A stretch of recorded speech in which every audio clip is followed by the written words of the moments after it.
What is going on, guys? Welcome back to the channel. It's your boy Sly Geordie and welcome back to some more F1 2016 career mode.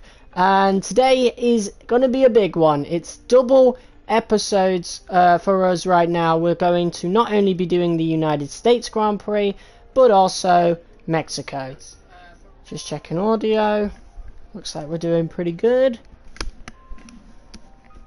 Alright. So if you missed last episode at Suzuka, unfortunately we had our worst result of the season. In fact, our only pointless score of the season. I actually forgot that we scored points in Australia, funnily enough. So we had our first pointless result of the season, an absolute howler of a strategy from the Manor team. Not only screwing myself, but also Pascal out of what could have been and would have been pretty big points, I think. So, yeah, with that having happened, we are well behind in the title race now. Just as it got really interesting, Rosberg is just a few points away from Hamilton, and if we'd have gotten a strong finish, we could have still been there. But I think at this point, we are basically mathematically out. I think there's still a mathematical chance, but it's so slim, and Suzuka was like the disaster, like the worst possible result that we could have dreamed of, you know?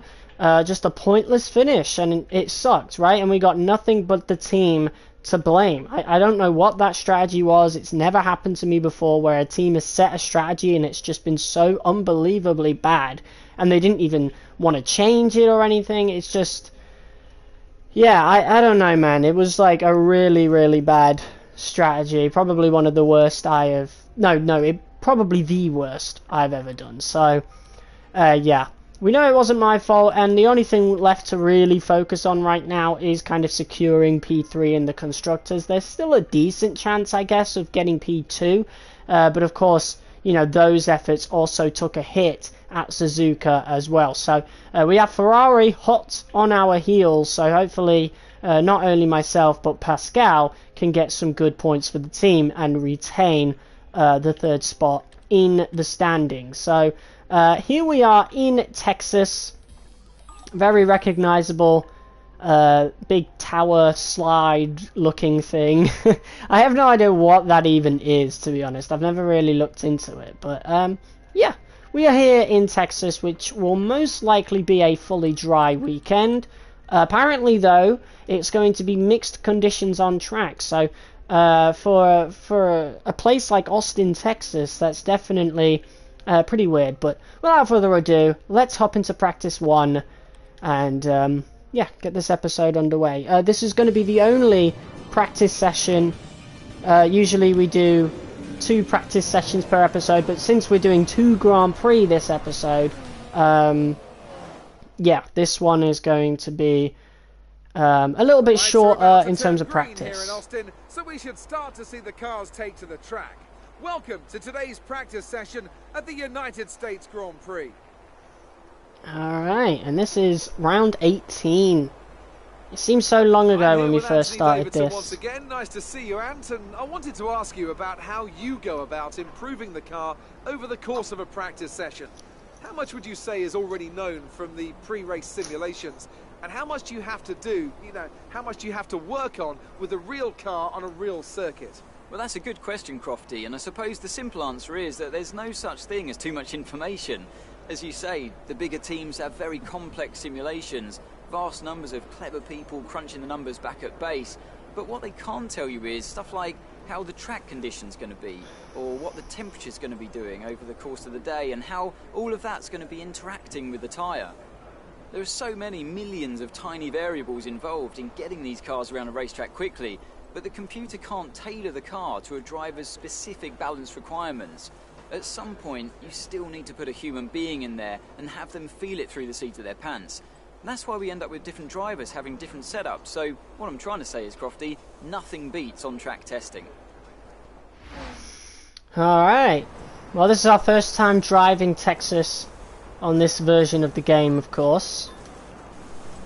I think we'll go with our usual setup and, you know, go from there. Should we go with balanced? I think increased top speed might be a thing as well. I don't know. I really don't know.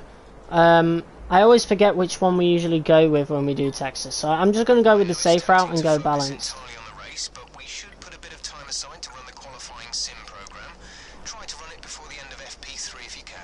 Well, we're going to try and do everything in one session here, so let's see if we can accomplish that, starting with track acclimatization.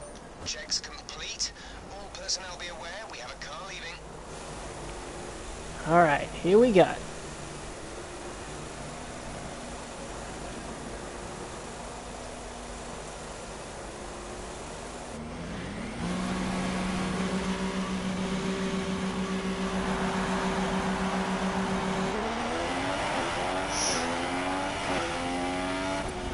Alright, let's see how this does. God, I'm not sure if notifications went out. I mean, I've got 2 viewers right now, so surely they did. I know I don't usually start my streams at 8 PM, so it might be a bit weird for people. Not sure how the car feels right now, or not sure about how the car feels. I don't know. I feel like I feel the rear slipping a little bit. Particularly, Sector 1 is going to be the one that we're going to be most focused on. Welcome back, Lego Master. It's been a while, my friend. How's everything been for you? Got a big episode today. I'll be streaming for as long as these next couple of Grand Prix take us.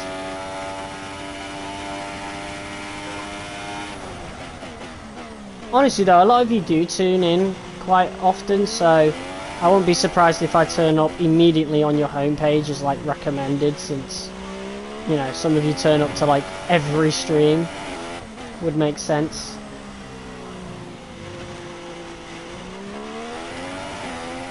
I wonder if they've ever updated this track, because it looks very similar. Hey, Retailer. Welcome back, bro. Lego Master's in the chat. I wonder when Troll's coming back. It's been way too long.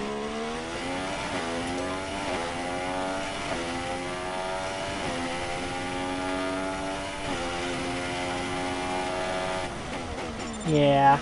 Don't worry, you guys haven't missed anything. This is literally our first lap. You're kind of heavy. Told you, Mom, how you're really feeling. Oh, how did that go? Oh, I'm buns right now. What the hell? Might need a little more downforce, maybe? Could go with the 7.7. Gonna go to GP soon for antidepressants or something. That is so bizarre. Considering my brother, like, we were just having that discussion with him and my mom for like the same fucking thing. Because obviously I went, like, I'm on sertraline for anxiety, but they also give it out for depression and stuff, so it kind of, you know, helps with that as well. Go for it, dude. Don't have any doubts about it. I mean, originally I was going to come off them because I really didn't like how they were affecting me at first, but once those side effects wore off, it's been fine, you know? I wouldn't say I'm like happy as Larry or anything, I don't know, the bad times are a lot less, should I say. I definitely feel a bit more confident. Sleepover was sort of cancelled because her mum said no. Why would she do that? I mean, I kind of get why, but I mean, I don't know. How old are you guys at this point, right? You, what, 16? Nearly 16? Like, what the fuck, bro?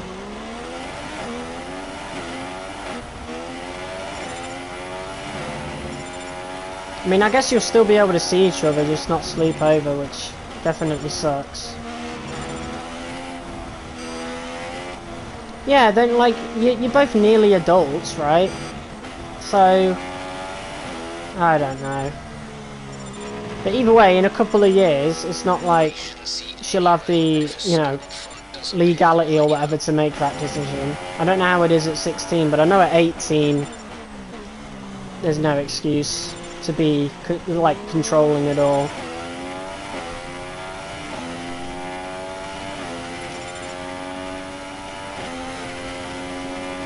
Alright, so Sector 1 definitely seems like a struggle point for me as of right now, as I expected it to be. Oh, accidentally pressed that. But yeah, Suzuka went really, really bad. Literally the worst possible result we could have had. We didn't score any points, neither did Pascal, because the team strategy was ridiculously bad. It was that bad. And they never called to change it or anything. Might hop off soon. Aw, man. Well, it was nice seeing you anyway. Be sure to leave a like before you go. And hopefully we see you tomorrow. I think Friday's tomorrow, so F1 23 streams. We did one yesterday to talk about the 2026 DLC that got announced. Finally. I think they said it was $24.99, which really isn't bad at all, right? You know, it's EA. A lot of us were expecting a lot more. I had a little bit more faith. Seems nobody was right, but given the content that we're getting in the update, 25 quid is, like, fine. But then if we get another release like F1 24, for example, which adds absolutely nothing but, like, a slightly changed, like a changed up mode, right? Is that really worth paying 70 quid for in future? See, that's the thing now, like, they're setting kind of a standard, right? This is what we expect 25 quid to be, you know? And even, like, the F1 25 and 2026 bundle, I think, is what, $59.99 or something like that? There's going to be no excuse to paying loads anymore, right? Like, if we get another situation like F1 24, and I'm not talking, like, how bad the game is, or whatever. I'm just talking in terms of, like, the content that they give us, right? F1 24 added nothing substantially new except from the driver career. Everything else was just minor stuff, right? Like the fan zone, for example, right? Nobody cared about that. Nobody's going to buy a game for that, right? But are you going to spend £70 for an overhauled career mode, you know? Hell, if I wasn't, you know, wanting to make F1 content, I might not have bought it. At least not for that price, you know? And in future I'm not going to, because clearly I still pull views on these retro F1 videos, so I can literally just play these ones if we get a bad one in future, or I don't agree with the pricing, you know? Like, they're going to have to bring out heavy hitters every year to validate a £70 price point. God forbid it goes up to 80. Alright, to be fair, I won't see her a lot, really, during the summer holiday and half term, plus she's going 6th form, I'm going college, don't know how it'll go. I'm sure you'll make it work, I'm sure you'll make it work. I mean, if you both want to, then you'll both make it work. That's how it should go, right? I mean, you'll have weekends off, right? So... oh man. Alright, bro. Alright. Let's box. So yeah, I'm going to do all these practice sessions pretty quickly. Because we're only going to be doing, again, one. So I want to get all these programs done quickly, is what I should have said earlier. I think a little bit more downforce wouldn't go amiss. So we could go with a 7.7 on the wings. You're nearly out of fuel. Almost out of fuel. You need to pit within the next 2 laps.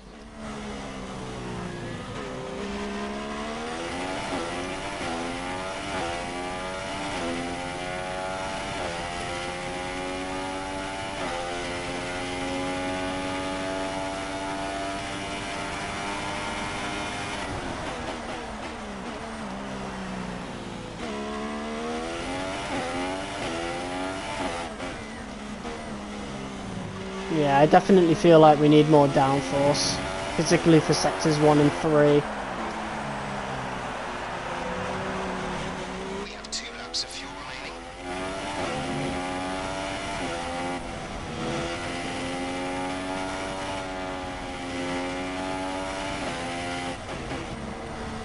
Oh, apparently that was quicker at that point, but, you know, slowing down now anyway.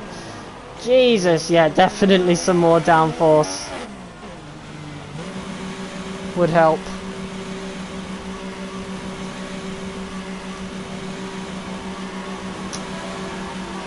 So I guess we're going mediums, softs, and super softs for this weekend. Okay. And we're not that far off. We're 4 Grand Prix away, I'm pretty sure. And we're doing 2 this episode. So 3 episodes left to go, guys. So next Tuesday will be the Brazilian Grand Prix. And then next Thursday will be the final episode. And then the week after that is when we get the 2026 DLC. So that's when I get to start doing content on that, which is going to be awesome. And then whenever I have time, we'll do my team, because if I get that job, like I keep saying, I'm not going to have the time to stream like I am nowadays, right? Like, pretty much every day. Okay, let's go and put some more downforce on. What would increased downforce be? Like 8 and 9, okay. So we'll go like 7 and 7. We could also go 8 and 8, but I'm gonna go with 7 and 7 just to see how that feels, you know. Oh god, yeah, wait, give me that back. Need to put the softs on. There we go. I'll get these changes made. Looks like we've got plenty of time. Standing by. Just under 20 minutes to get these last 2 practice programs done. So I think it's been about 12 minutes of the session already. It is doable, I think. We'll see.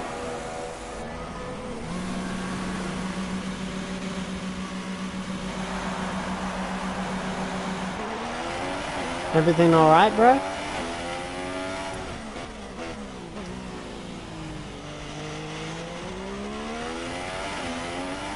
The scammer's in P3.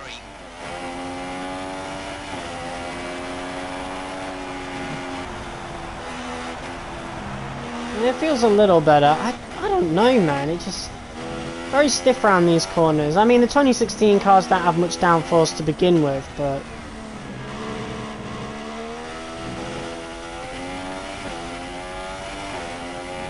nice one, bro.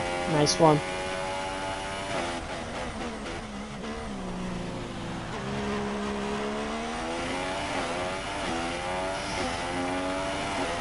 I mean, we could have a little extra downforce on the front. I really don't know, though. We could also put the ballast even further towards the back, because obviously that would give us a little bit more oversteer, which is something we might want.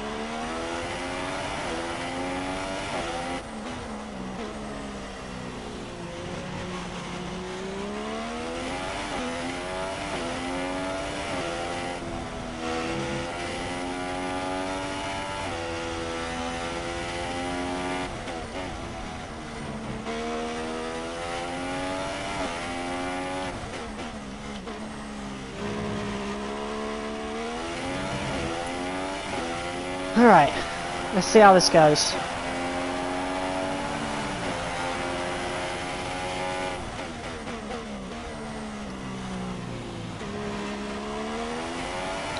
Sector 1's probably going to be so demanding on the tyres.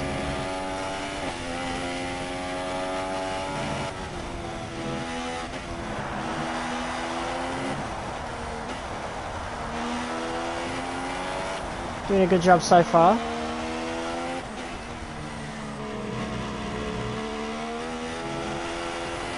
Not bad, not bad. Okay, not as bad as I thought it would be, but I was a little bit more careful than I usually am, obviously.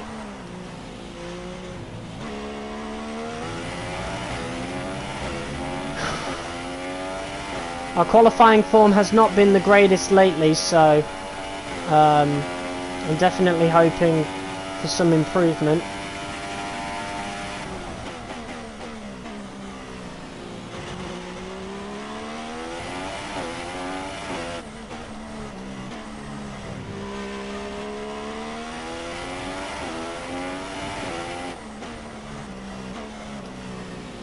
Alright, this next corner might be really demanding. Dry for a while. We will update you if the outlook changes.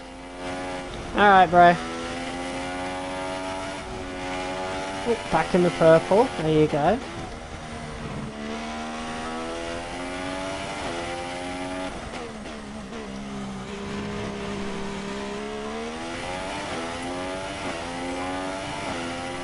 Nice, purple. Let's try and do that for the rest of the laps.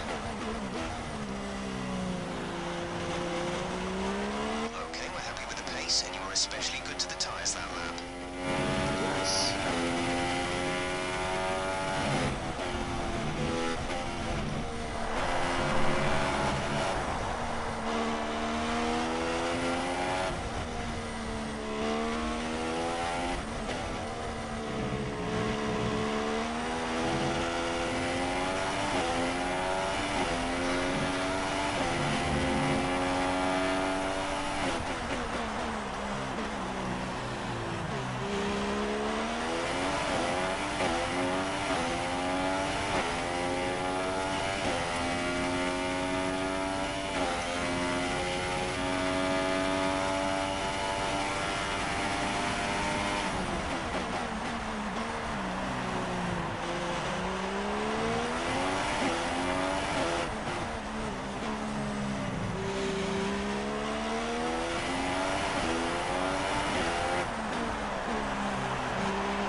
Pace Not is able to good, get the and purple tyre this wear was time. okay on the last lap. Okay.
Still really bummed out from last episode, I'm not gonna lie. That was a dreadful, dreadful time. And we were in with a pretty good chance of maybe snatching the title until then as well. And like I said at the end of last episode, it's going to take a miracle for us to get back into that title race now. Especially with Rosberg and Hamilton as close as they are and as far away as we are. You know, we're like 50 points off of Rosberg, 60 off of Hamilton nearly. It's just not happening now. So I guess we could just focus on scoring as many points as possible, maybe try and take second place in the Constructors off of Red Bull. Pascal's getting some good results now, got some really good pace. As long as the team don't make any more mistakes from here on out, we'll still have a pretty good chance of not only securing P3 ahead of Ferrari, but also taking P2 off of Red Bull. We have the pace to do so. We are the third quickest team on the grid as of last episode, so yeah, definitely capable.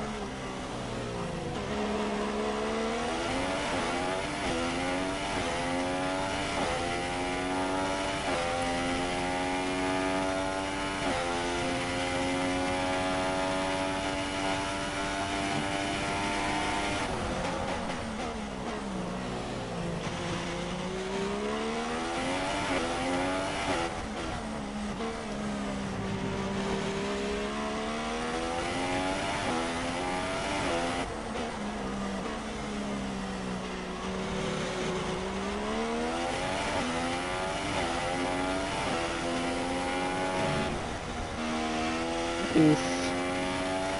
Tyre wear really coming in now. Good chance we might still get a purple though. Just ease it around the last few corners. Good work.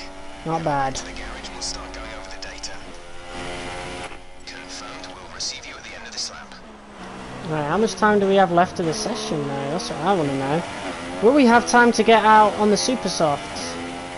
Hey, welcome back, man. Let's get back to the pits as quick as possible. Get on those super softs.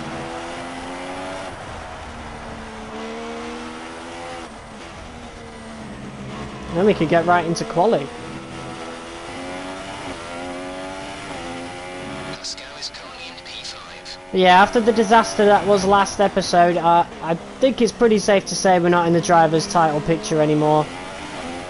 Rosberg and Hamilton are pretty close, so it'll be interesting to see who comes out on top in this little alternate universe.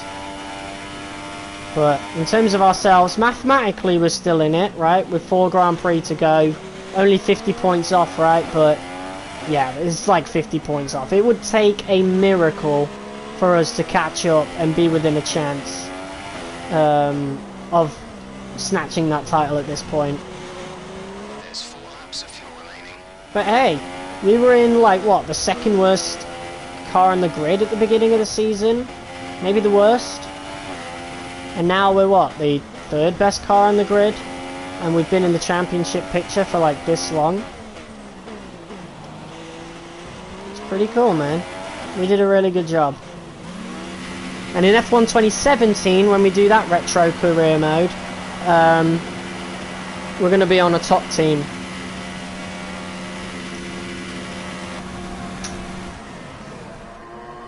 And I'm thinking Ferrari. I think we'll go with Ferrari, because I don't think we're going to go with Ferrari anytime soon in any of the newer games, considering their liveries are dreadful looking, in my opinion, nowadays. Just looks so, like, basic and just, I don't know, it doesn't look special anymore. Not since the HP sponsorship came around, I don't like it. So, yeah, okay, we've got about 7 minutes, just over 7 minutes, to get out on the super softs. So that's doable. Let's get those bolted on real quick. We'll make the changes you requested. Thank you. All personnel be aware. Car leaving. Let's go. See how quick this car is, and then we can get into qualifying. Or at least let's see how quick the practice program thinks we are, because it's not always accurate. Singapore, for one, wasn't very accurate.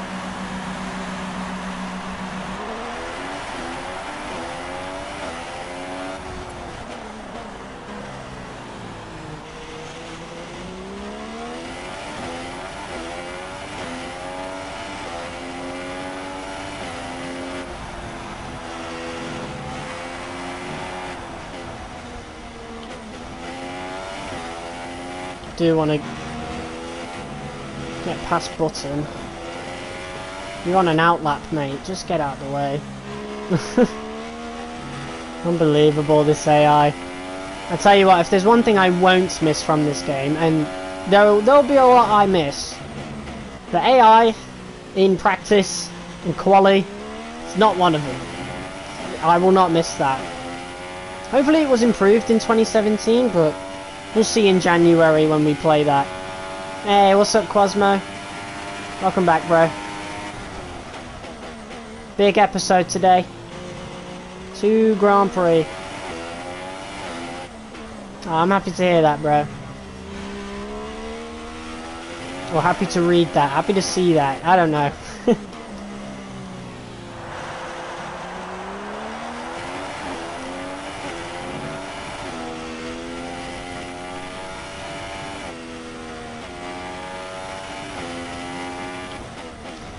Alright, here we go. Full push. Target lap time is 7th. I think we can beat that shit. Let's go.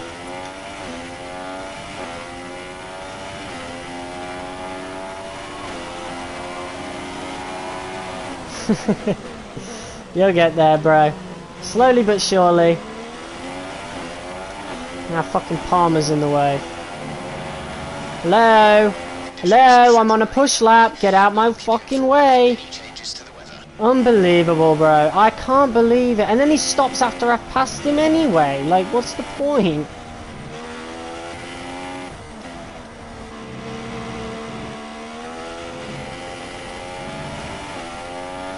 This AI, man. The racing is really good, but getting out the way in practice and quali is a bit much for this game for some reason. Hopefully we can get back in the green. I mean, we seem to be really quick on the straight, which has always been the case. Low downforce tracks have always been our forte. It's always played to the car's strengths.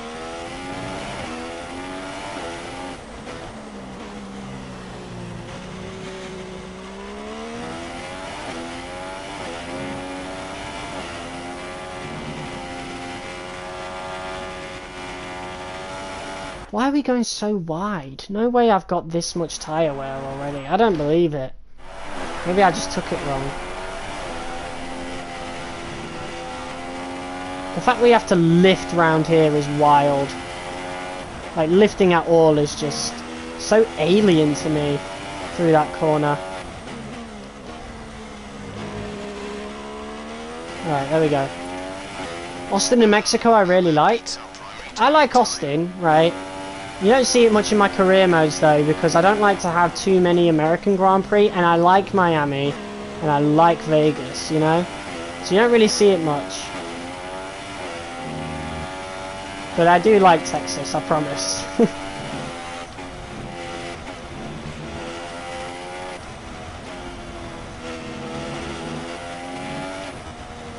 Definitely going quicker this time, and we managed to beat the target lap time before, so I think we'll beat this one as well.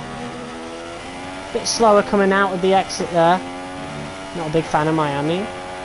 I don't know, man. I think it's really nice. I like it. I think it's a bit broken in the modern games, hence why you didn't see Miami that much in F1 25. I think we only did it in the first and last seasons, and then besides that it was, I think we did Texas and Vegas.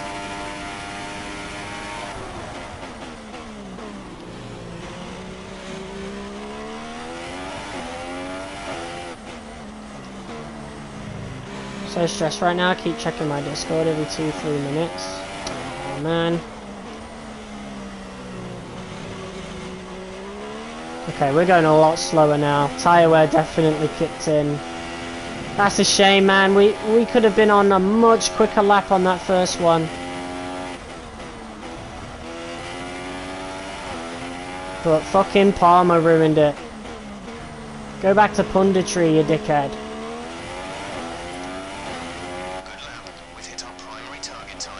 Okay, at least we got that. Known him since before lockdown, he's practically a brother.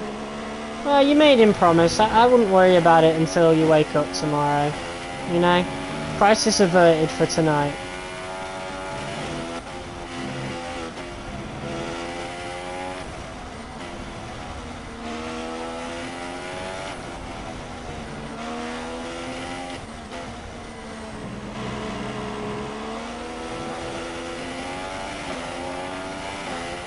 Maybe Vettel can give us a bit of a tow here. See, why does that happen? It's as if the AI is like, oh right, maybe we'll use the fact that they don't get out of the way to our benefit, and then as soon as I fucking say that, he moves out of the way. Like, come on, man. But when I actually want them to move out of the way, they don't do it. Wild.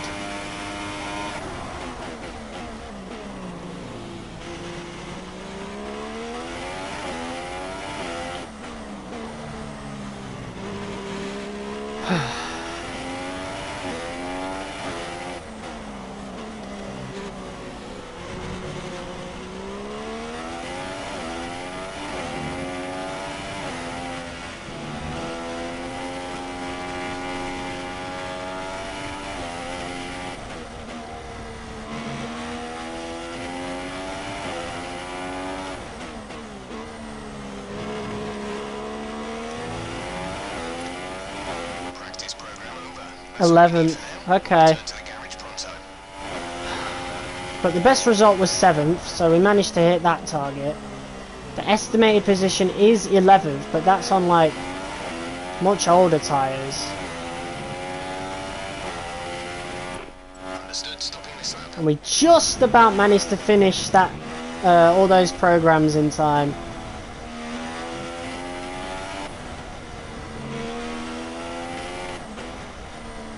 And now we're putting in our best bloody Sector 1 apparently. Because the Delta's gone up like mad. So yeah, there was a lot more potential there. Palmer ruined the first lap and then... yeah, the couple laps after that weren't the greatest. But I feel like we'll get into Q3, like, with ease. So, I ain't too worried.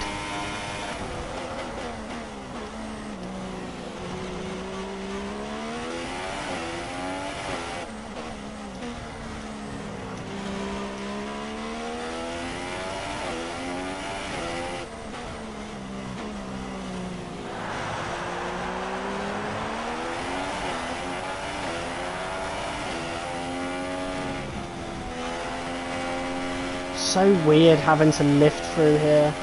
What the fuck? Pascal's P7 at the moment. At least we're quicker than Pascal this time though. He's been getting the better of me as of late.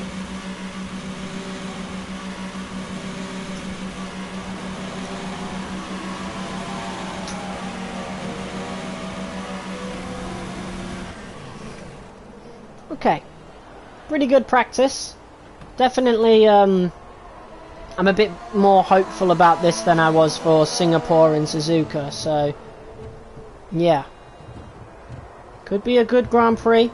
And then we got Mexico right afterwards. Hopefully we have 2 good races, because like I said, last episode was worst possible scenario.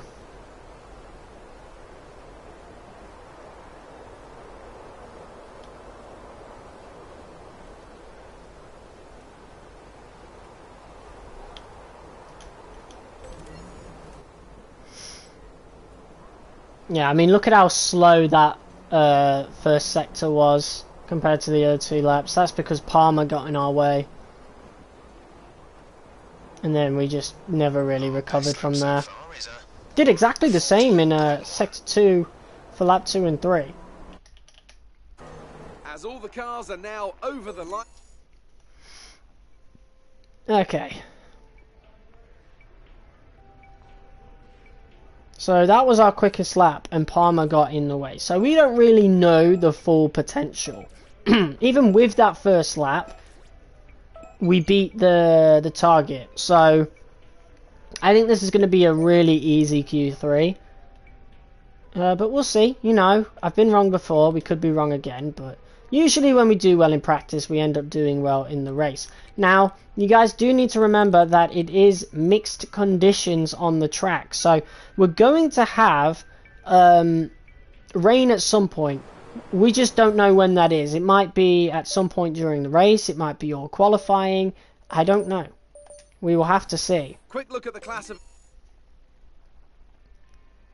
But we have all those R&D points. Do we actually have enough to spend on anything?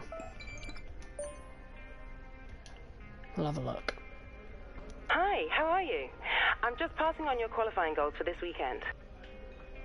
Qualify 7th or higher. Okay, yeah, just the usual.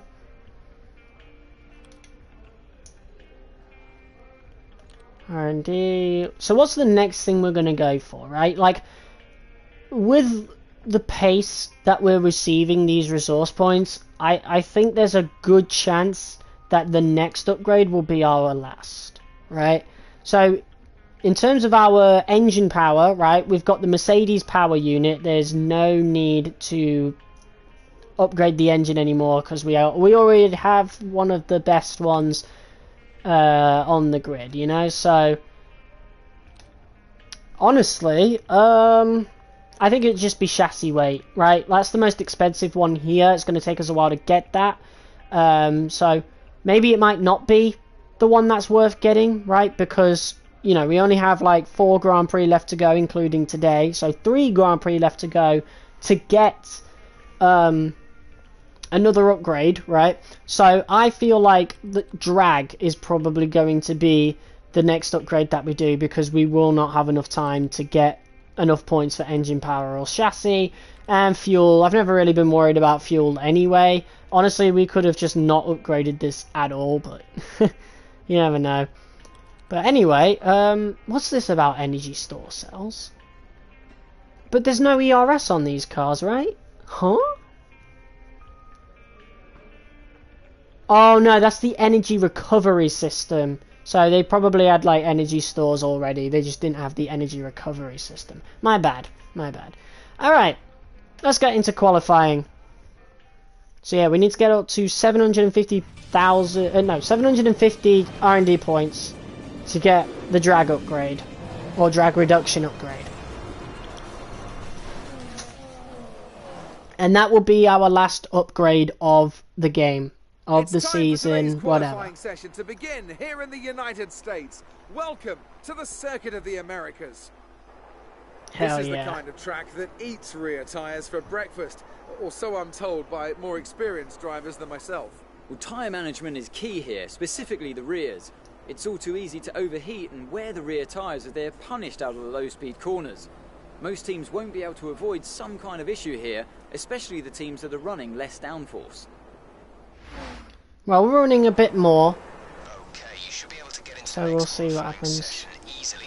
So try to get a hot lap in early so we can save the tyres. Of course. Okay, right.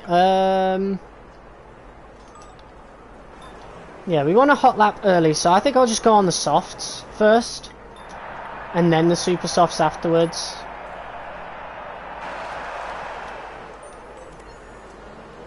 Alright, just trying to think, are we happy with the setup? I think we are. I think we are.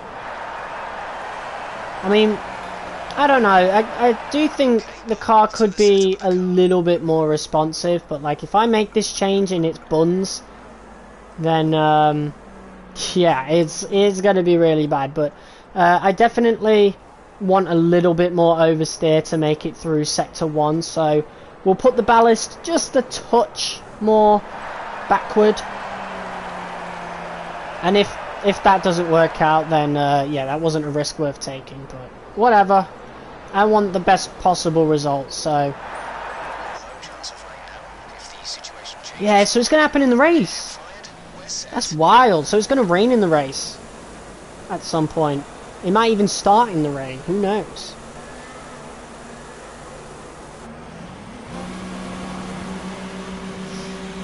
Alright. I really thought, like, out of all the Grand Prix, that Texas was not going to be a mixed condition weekend, but guys, the amount of mixed condition weekends we've had in this game, I said it a couple episodes ago, we've had more in one season on this game than we had throughout the entirety of the F1 25 career mode, which is just wild to think about.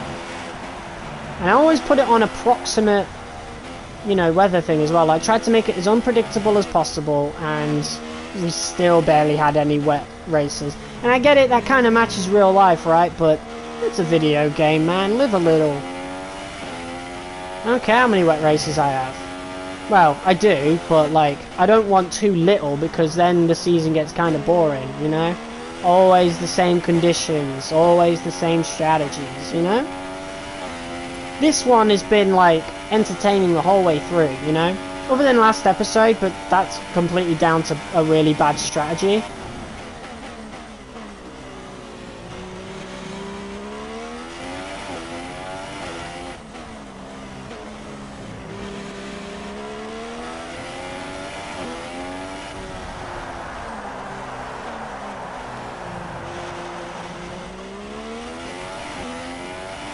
Alright. Let's see how quick we are on the softs. Obviously we're going to be losing a lot of time in Sector 1 compared to everybody else, but who knows?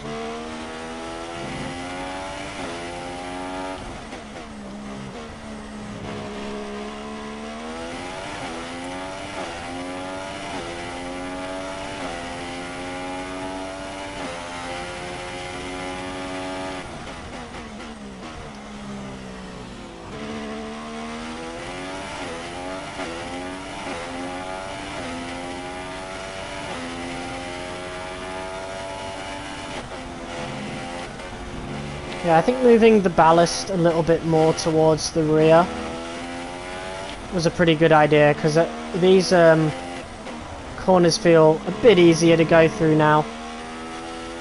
It's going to feel silky smooth on the super softs.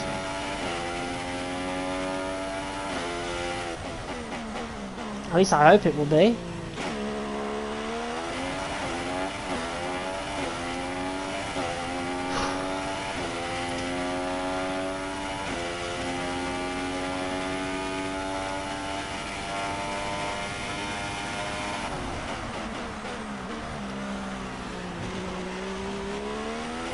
Hamilton's done a lap on the softs as well, so it looks like I'm not the only one.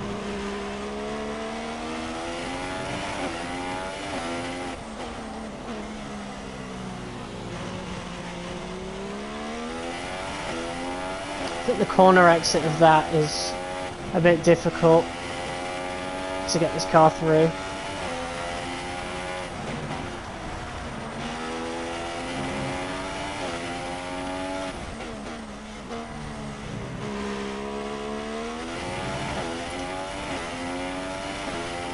That's P4. You moved up to P4.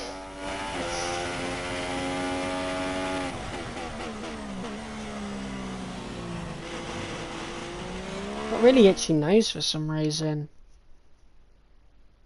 It's like something just went up it or whatever. I don't know. Alright. So that lap actually wasn't too bad. We actually went quicker than Grosjean did. So we've gone quicker than people who were on the super softs. Okay, we can take you this lap.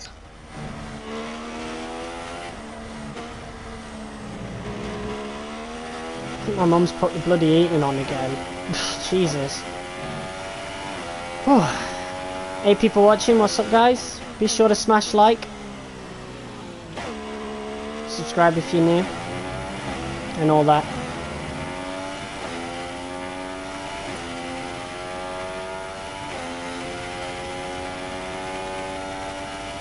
Pascal's in P4 at the moment.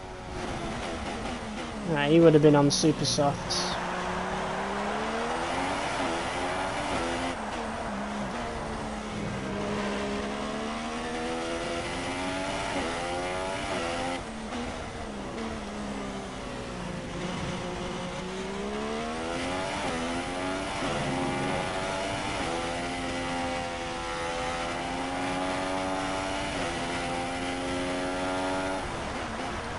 Yeah, if we lift a little bit right before going round the corner, or at least going through the first part of the corner, we're able to go flat out for the rest of it. I wonder if we can like use that to our advantage.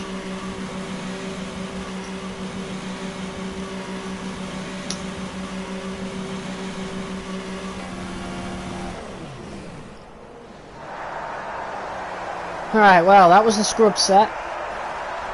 Well, not the scrub set, that was just a banker lap, just to get one on the board.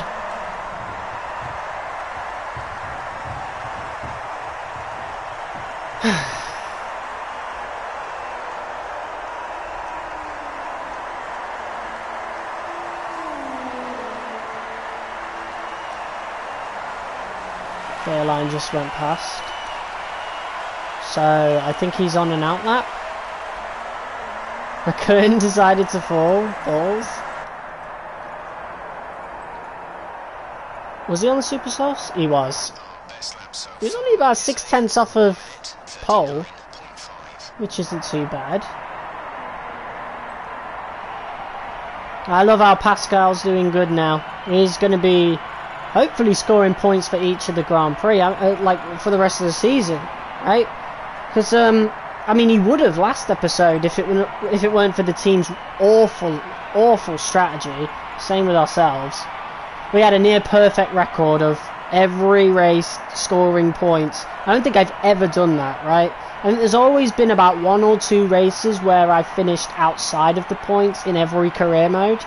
This one was like near spotless until last episode, so I'm pretty miffed about that. We had a near perfect record.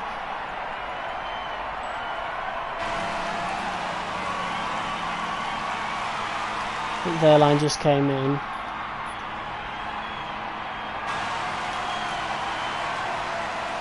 No, he's coming in now. So we're going to see him in a second. And then we'll go out on the Super Softs.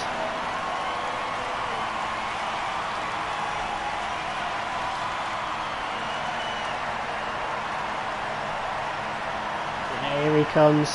Pit crew's starting to run out. I don't know, I just want to watch him come in, you know?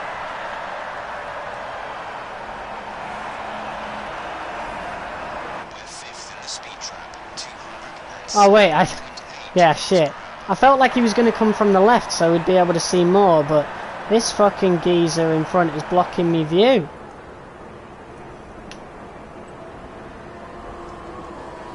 I wonder why this is like all so snappy. It's not like smooth or anything. Like this is as smooth as I can make it. And it's like stuttering. Okay. Let's skip ahead. How are the times? Because we might be able to just make it through without using Super Softs at all.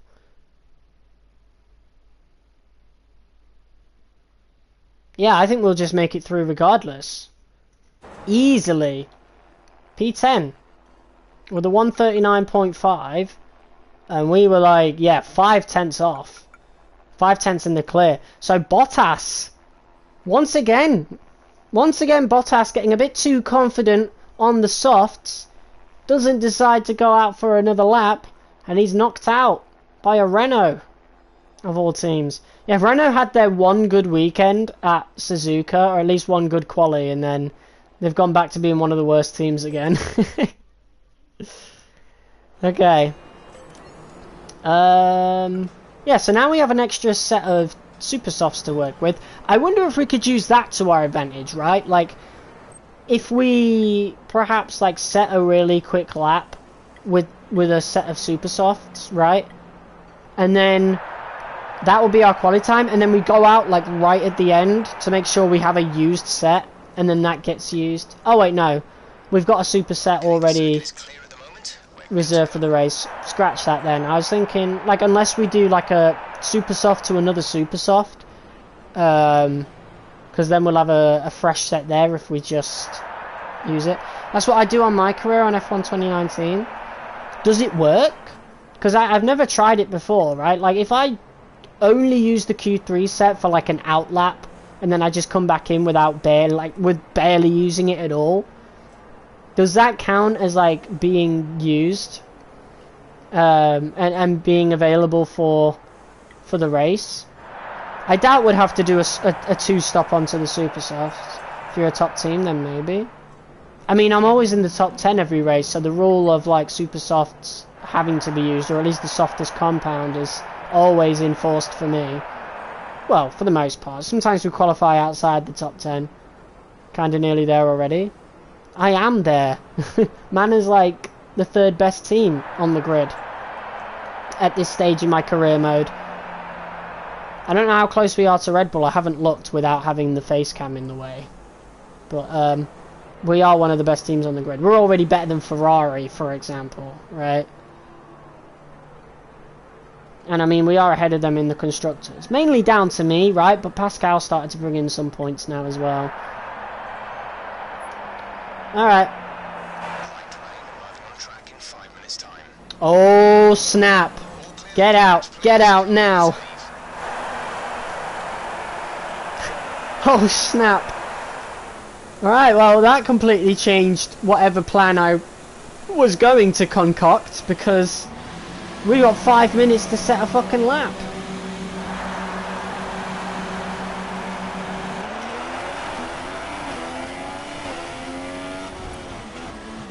So this might have to be a really quick out lap. Trying to save the tyres as much as possible.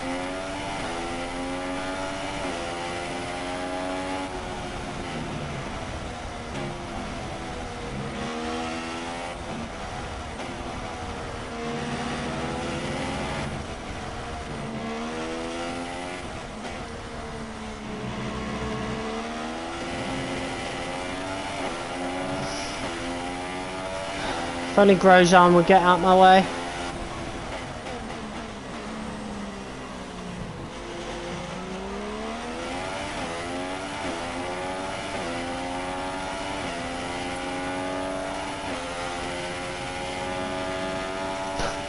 This AI, man.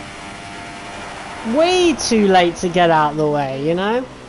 Like, it's literally only when I'm side by side with them do they actually slow down. Because if I'm right behind them, it's like they just don't realise I'm there and they fucking completely impede.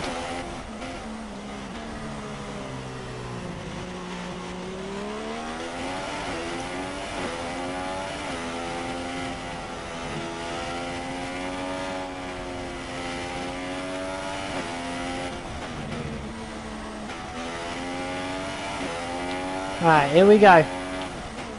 It's going to be our one and only quick lap in the dry. Rain will be arriving very soon.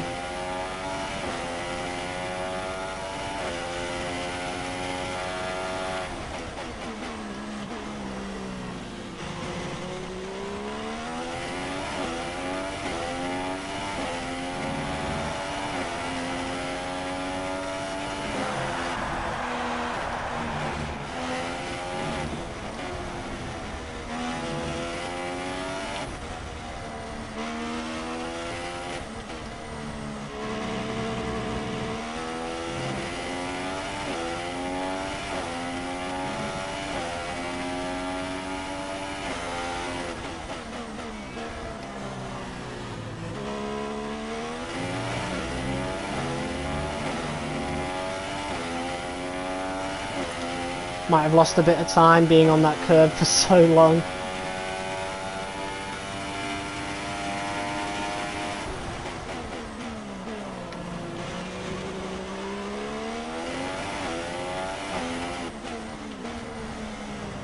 Grey clouds all appearing.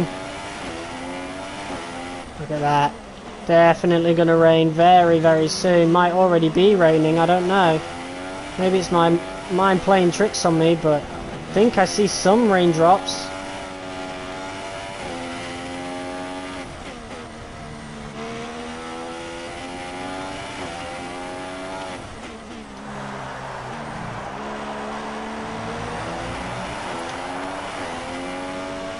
P7 ahead of our teammate.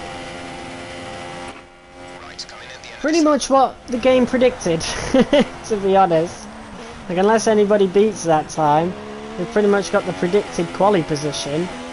Although it is Q2, so this doesn't matter, really. As long as we're in the top 10. But if this is the last set of super softs, then I'm just going to have to be really careful with them. Just not get anywhere on them at all.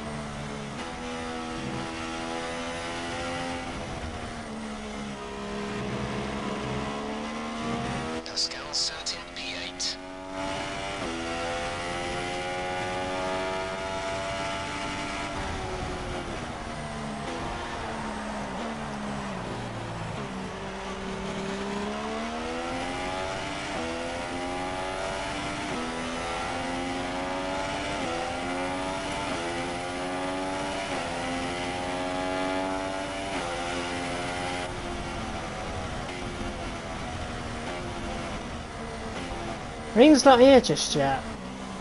I thought they said it'd be around 5 minutes. I mean, it looks like it's going to rain. Especially around Sector 3 with all those grey clouds over there.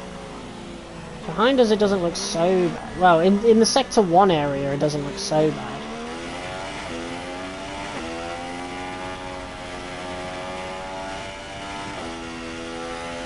Yeah, we'll try and preserve these tyres as much as possible, because if we do qualify in the top 10, which there's a good chance we will, these will be the tyres that we start with.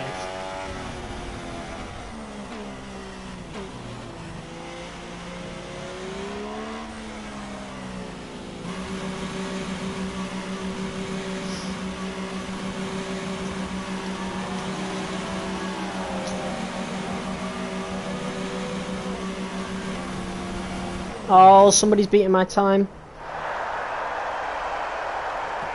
So Verline's getting pretty close to being knocked out. He's at P9. Hopefully we can get another double mana Q3.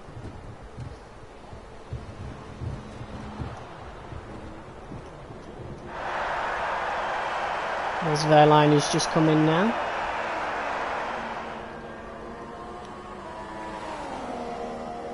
look then. People can still beat Wehrlein as well. Like, we might make it into Q3, but Wehrlein might not if there's a bunch of people who get in the middle of us.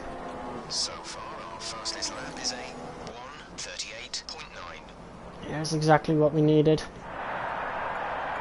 Yeah, P9 for Pascal. Has anyone yet to set a lap? Sergio Perez and Kevin Magnussen. I don't think Magnussen's going to pose a threat. However, Perez might. So, let's go on the onboard. He's 12th in the championship, 21 points. We'll watch Perez, see what he manages to accomplish. Who else is out on the track right now that could pose an issue? Maybe Massa. Grosjean's just come in. Massa, I think he's coming in, right? So, I think it's literally just Perez. Vettel's out there, but Vettel's ahead of us anyway. Massa, P10. Oh no, in the standings. He's 15th. Perez, I don't know if he's on an in-lap or not. We could have a look. No, he's on a flying lap. That's why we're watching him. So let's see what Perez can get. That is a big ass steering wheel, man. That steering wheel's fucking huge, especially compared to ours. But yeah, this was prime Sergio Perez right here, and he manages to get nothing really. P15 doesn't improve. Is he going for another lap? Yeah, he's going for another lap, so he could yet improve. Let's keep watching him. Ourselves and Pascal. I think we'll make it through. Like, we're a good few times ahead. In actuality, Pascal's also a while ahead of Alonso, so there's a very good chance that even if Perez sets a quick time, which he has not, we're going to get into Q3. So there you go, look at that. And it's usual suspects, Mercedes, Red Bull, McLaren, Ferrari, and ourselves at Manor, all into the top 10 with Sainz in the Toro Rosso, just missing out. Yeah, it really wasn't that far off of it. I think it's raining. Yeah, I can see it now. It's definitely raining now. So Q3 is actually going to be on the Inters, funnily enough. So, in my head, right, the best time to leave the pits is going to be now, right? Because if it's only just started raining, there's going to be less rain on the track the earliest we go. Which means there might be more grip to be found. Of course, the opposite could be true as well once all the standing water has been cleared, but it can't have been raining that long between Q2 and Q3. 10 minutes at most, right? So we'll see what we can do. We've always been pretty good on the Inters. Our best, like some of our best results have come in wet conditions, or as a direct result of wet conditions. So we'll see how it goes. See what position we can get for the race.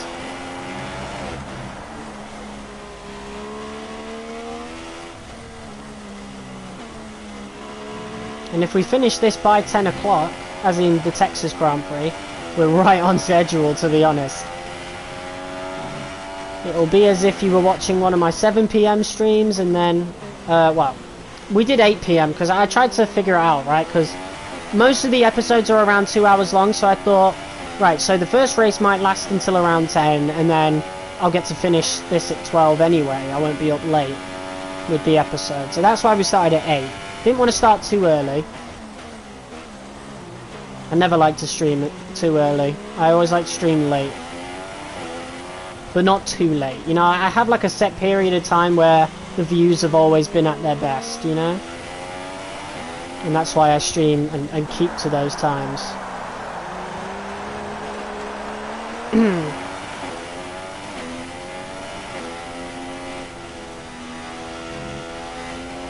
Don't know if it will rain in the race or not. It might just be Q3. Funnily enough. Gotta be wary of track limits, but also any slip-ups with the car. Here we go.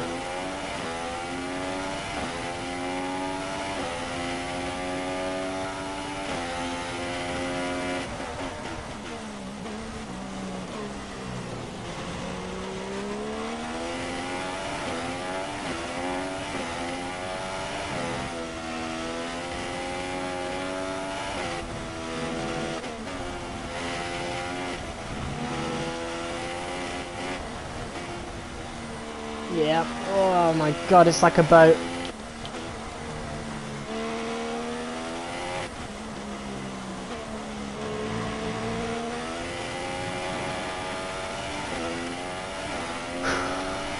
Oh gosh. We'll flashback that. That was a corner cut. The car was just like, it just wouldn't behave as I want it to. Like, that corner exit is dreadful to control. I feel like I have no control of the car. Especially at the rear. It's making the car go sideways a little bit.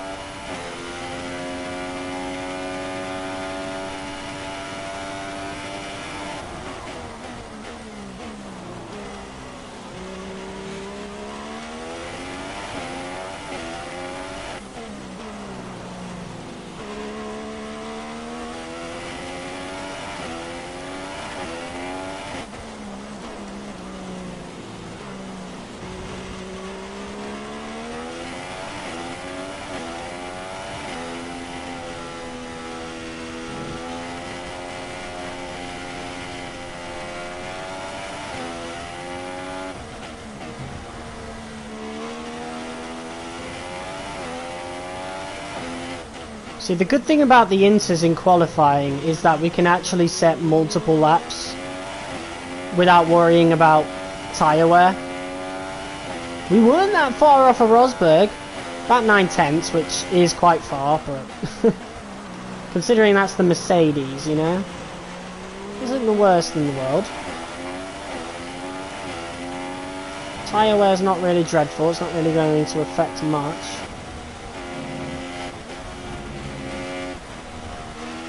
Sector 1 is particularly tricky in these conditions. But we didn't do too well last lap on Sector 1, so maybe we could have a bit of a better time here. Yeah, look at that time gain. It looks like we'll be running on a dry track soon. Back to dry shortly. Wow, just a quick shower? Okay, so will there be time for a dry lap? That's the question, right? Will there be time for a super soft lap?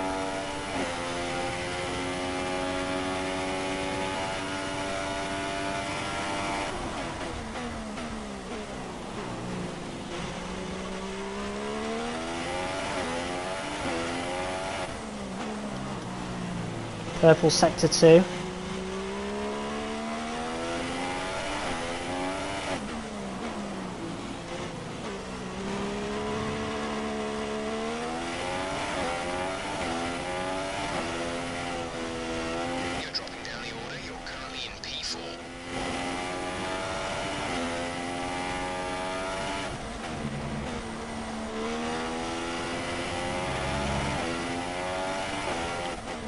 Absolute mega improvement there. Nearly 9/10 up.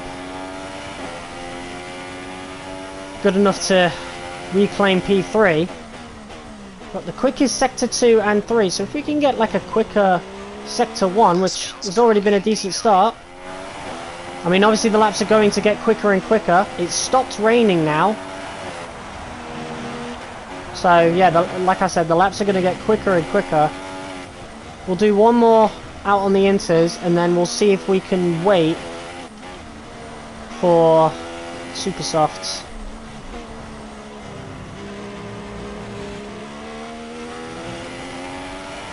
Damn it. Yeah, that exit is not the greatest. 5 minutes. There are 5 minutes of the session remaining. I don't think there'll be enough time for a dry lap. But all we need is about 2/10 to get in front of Rosberg. I'm going to stick with the inters. I'm going to stay out as well. We're just going to try and perfect a lap around Texas.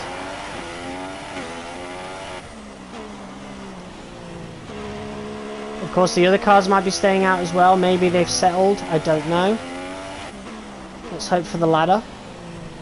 Like they've settled and we can just fingers maybe, I don't know. I think Hamilton is really far ahead. He's always been good at Texas, and that might be replicated in the game.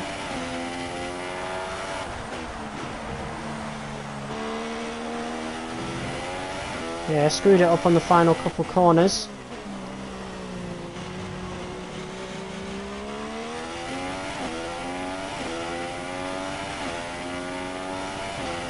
Let's try again, shall we? It's not going to be dry in time for a soft lap. I really don't think so. I could be wrong, but I don't think there's enough time.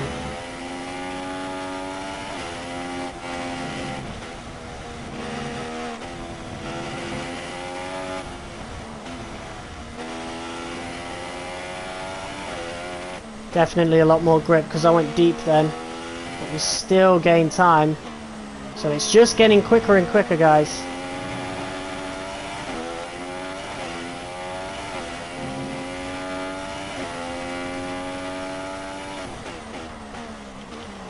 This lap will take us past Rosberg. Should things continue as they are. He's only 2/10 off of us. And that's good for the rivalry. Not that we'll win it, but let's at least remain competitive, you know?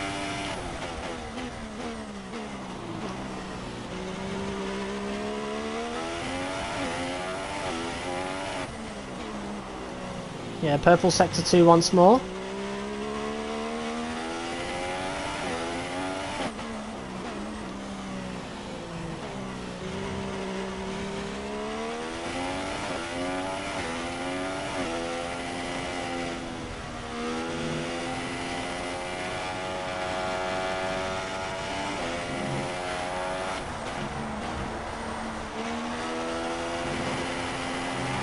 Yeah, that sector 3 is ruining it for me. I mean, we're still going to get him. Oh! I thought Hamilton was way quicker. Oh no. Please be on Inters, guys. I think he's on Inters. I think he's still on Inters. Yeah, I was really worried then because everybody's coming out now for other laps. We've been out the whole session. We've just set pole position. Vettel is of course in our way, so there's no point doing one now. We're not going to have a time. Okay, yeah, we're just not going to have the time. Unfortunately, Vettel got in our way on what would have been probably my last lap, but we set 5 laps going quicker and quicker each time. There is a good chance that we'll get beaten by a lot of these people here on a rapidly drying track, and we set our fastest lap on worn Inters. Do a cool down lap.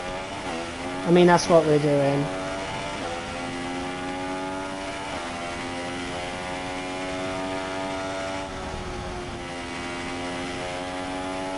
I mean, that was a long ass quali session, but also really cool, you know? We just kept improving, kept chipping away. Honestly, it could have been better, right? We didn't have a lot of grip in Sector 3, so Sector 3 is definitely still a bit slippy right now. The rest of the track seems pretty dry, like maybe we could have maybe tried super softs at this point. But you know, there's only so much we can do. I feel like I would be definitely a bit more confident about keeping pole if we had a better Sector 3 in these couple of corners. You know, I feel like we gave it our all there.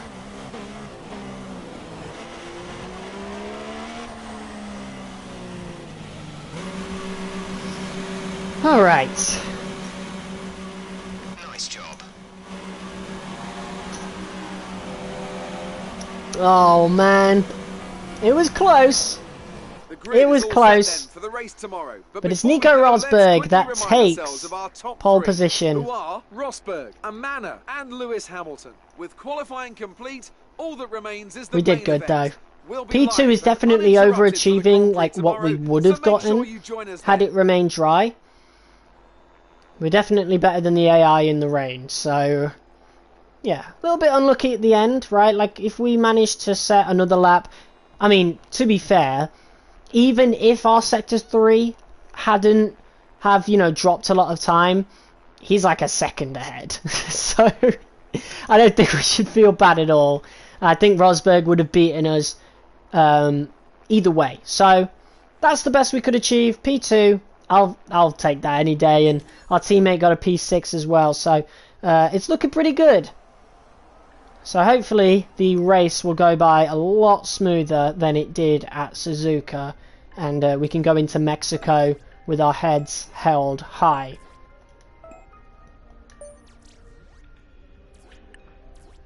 But yeah, unfortunately, of all the people to beat us in quali, it was Rosberg, which is a shame.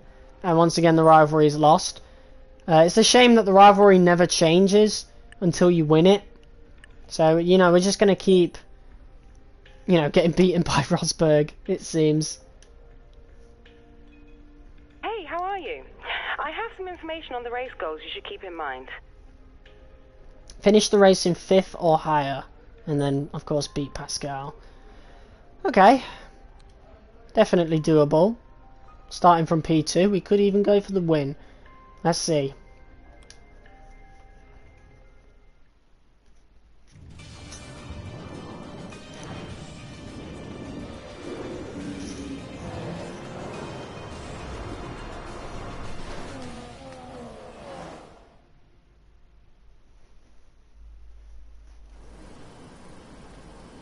In Looks a bit 2012, overcast. America's on-again, off-again love affair with Formula One finally seemed to settle down with the completion of this wonderful racing facility here in Texas. They only completed it in Since then, we've been 2012? treated to some incredible That's races, wild. including, of course, that classic wet-dry championship decider of 2015. And they're close again in this Racing today, season. then, in Travis County, Texas, where 20 corners and speeds of up to 200 miles an hour await us on this magnificent racetrack. It's 60% full throttle with plenty of good opportunities to pass, especially through the 2 DRS zones into turn 1 and at the end of the long back straight into turn 12. What a race we have in store today. So this is one of the newest circuits With in the me today is calendar, Anthony funnily enough. Davidson, a man who knows this circuit quite well. Why do you think, though, Ants, that this Grand Prix has now found such huge success since returning to the calendar in 2012? Well, full credit to the race promoters. They have a Grand Prix in a part of the country famed for its love of motorsport, and they do a fantastic job of advertising it to the right crowd, and then satisfying them when they're here with excellent facilities. It also tends to help when the circuit itself is good, and that's definitely true here. The layout is interesting and it produces some exciting action. Hosting a thrilling title decider like we had in 2015 wouldn't hurt either, so the pressure's on then to maintain that kind of quality here today.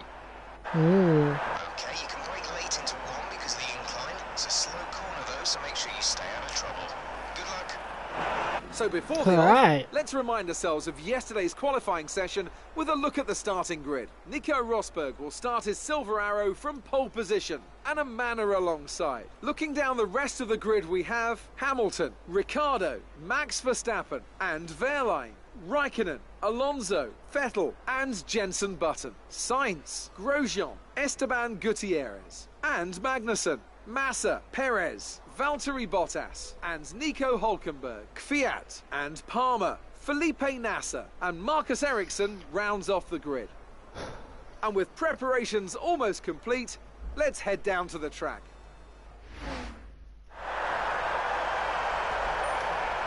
Looks like it's going to be fully dry. So, yeah, we literally had wet conditions in just Q3. That's wild. Okay, so looks like we'll be doing super softs to softs, and this is probably going to be fresh super softs, so we don't actually have to worry about anything. These tyres are capable of going 10 laps, however we'll be pitting on lap 5 and we'll be going on to the softs then. So yeah, looks like a pretty decent strategy. We could go a little bit earlier. You know me, I like to undercut, so I think we'll go and pit on lap 4 and then do 10 laps on the softs. We'll get a little bit of time in front of the Mercedes if, you know, provided nothing goes wrong. And yeah, hopefully we can win the Grand Prix. Rosberg will be determined to win this Grand Prix. Very good position ahead of Hamilton. And with only a manor in front, he'll feel like he's got a great chance to catch up. Not only catch up, but I'm pretty sure if Rosberg wins this race, he'll be overtaking Hamilton in the championship. So a lot to play for between the Mercedes boys. We are still mathematically in it, however, so they do need to be mindful of us. Here we go.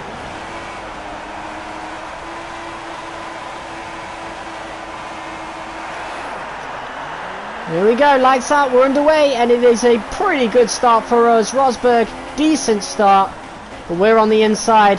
That's a big advantage towards us as Rosberg look to take a little bit of... Oh, there's contact between, I think that was Rosberg and Ricciardo. I think Rosberg went a bit wide, Ricciardo might have gone a bit deep. And, yeah, he is out of the way of the Mercedes guys, that's for sure, as we have taken P1. Yellow flags now. There might have been another collision. There's a car that's lagging behind. Will there be a safety car? Let's keep an eye on it. Right now it looks okay. The stewards are fine with it. So I guess we are. But I wonder who was that? We already have a lot of collisions going on here. It's a lot easier to crash these cars compared to the modern ones, funnily enough. So we're seeing a lot more incidents, which I'm quite the fan of, I won't lie. Here we go, Hamilton now, overtaking Rosberg. Not the greatest start for Nico, of course. And Wehrlein, oh, did you guys see that? Wehrlein diving down on the inside of Max Verstappen. Let's get a replay of that.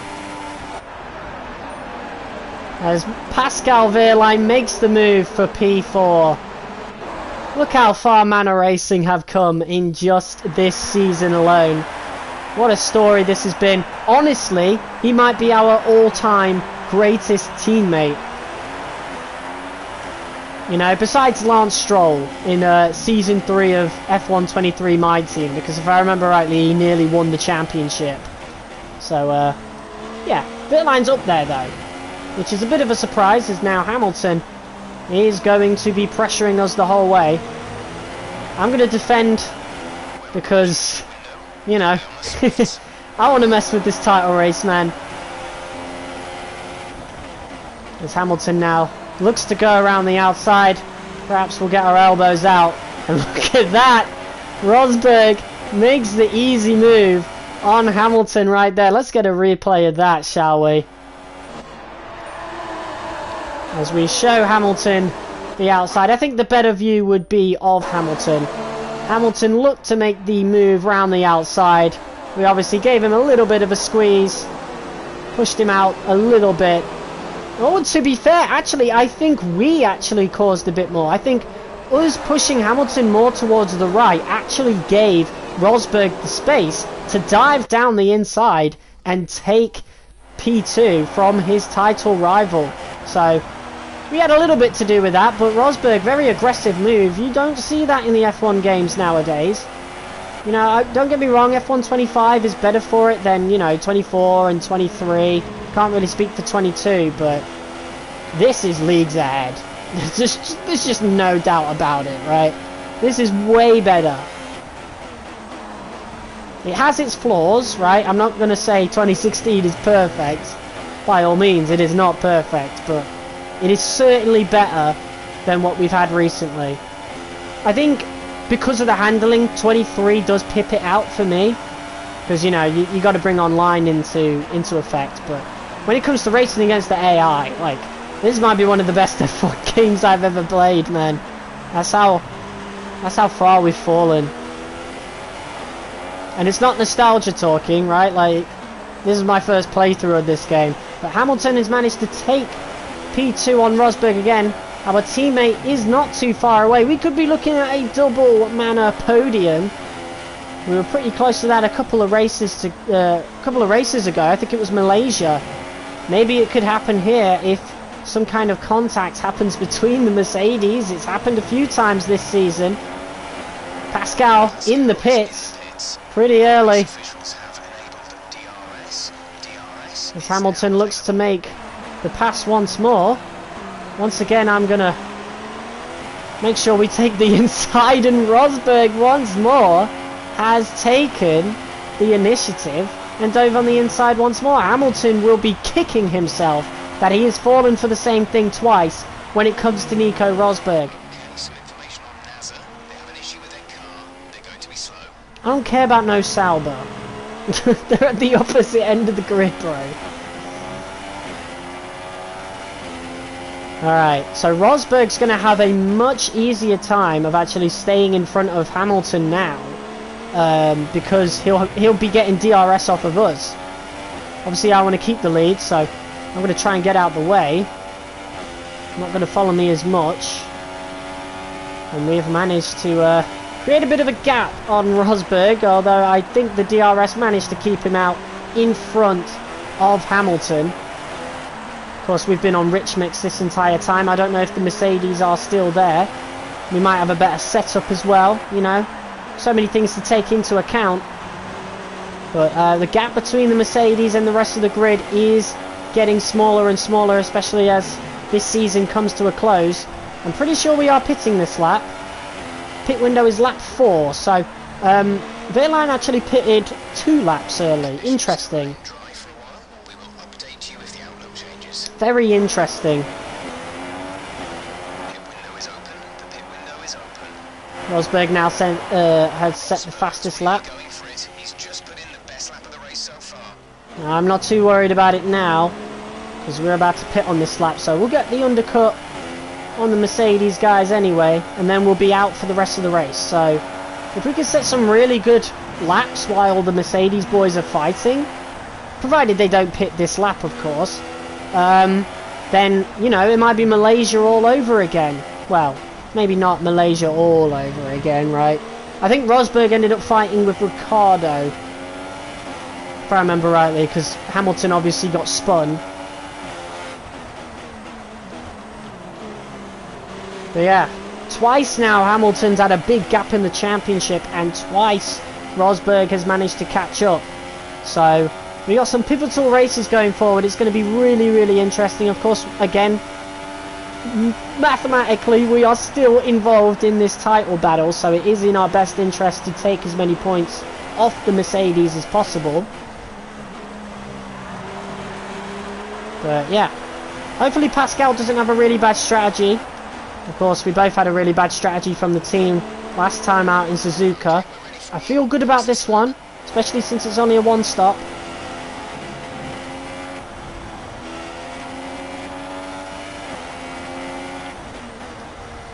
Right, here we go.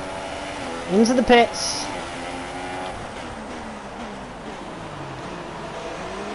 Oh! What the hell, man? I thought he'd at least slowed down. He's like, nope. You made the mistake, you braked too late. Did I brake too late?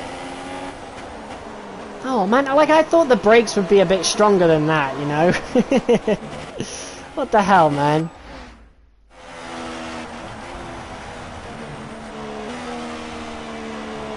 Oh, we got a glitch. Low fuel mode. Why has it done that then?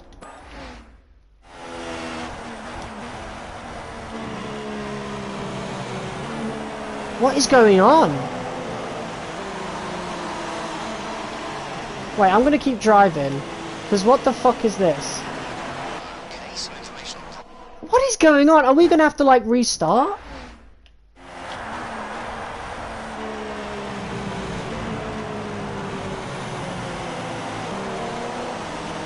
What is that glitch? Bro, that's the biggest glitch we've had, and that was caused because of the flashback.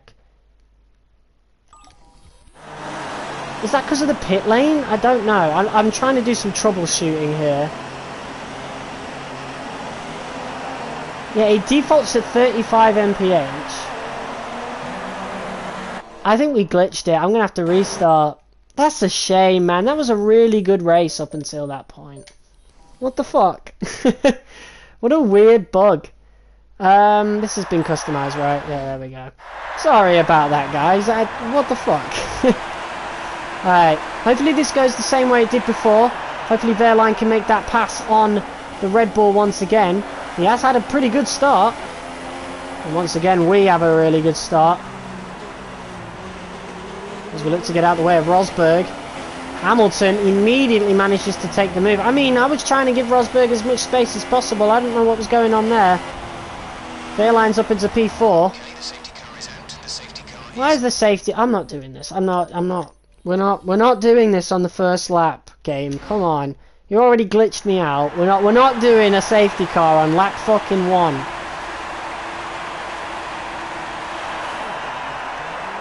What the hell is going on with the game now? Come on.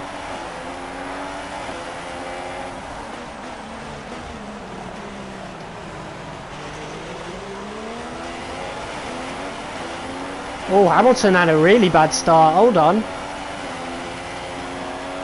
think Wehrlein might have got pushed out a little bit. All seems to be going well so far. Once again, we're up into P1. Ricciardo, though. Oh, yellow flags. Oh, that's a big stoppage. That's going to cause a safety car, surely. I don't know. Our teammate's in P4. We're going to try and maybe slow down the grid. Allow our teammate the chance to catch up. We weren't even on Rich Mix. Alright, let's try and forget that bug ever happened and stay mindful of... I don't know, man. We crashed out and then we flashbacked. I don't know what could have caused that glitch. Is Ricciardo! Big send on Rosberg. And we're about a second ahead now. Rosberg makes the move back on Ricciardo. Very impatient to do that. Wehrlein has caught up to the pack.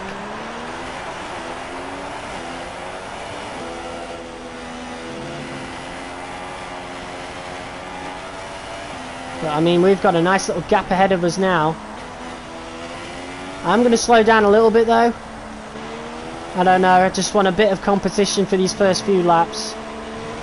I mean, he would have caught up anyways in the Mercedes, but, you know, there were some collisions at the beginning. Yeah, Wehrlein did not pit this time. Oh, wait, no, he pits at the end of lap 2. Right. Yeah, I wonder how that strategy is going to work out for him.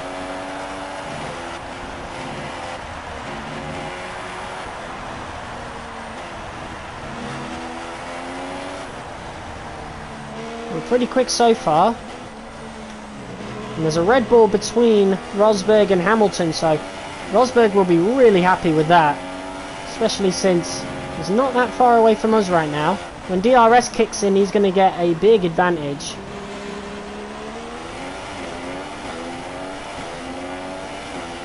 We seem to have the better exit speed. Don't know if they're on Rich Mix or not.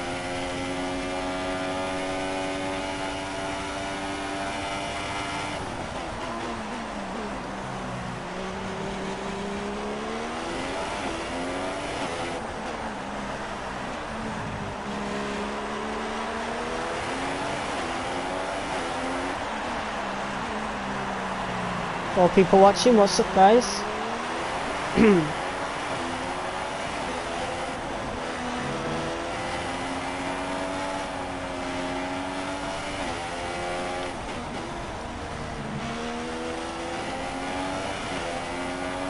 Right, Pascal's pitting this lap. And he goes. Does anyone go with him? No.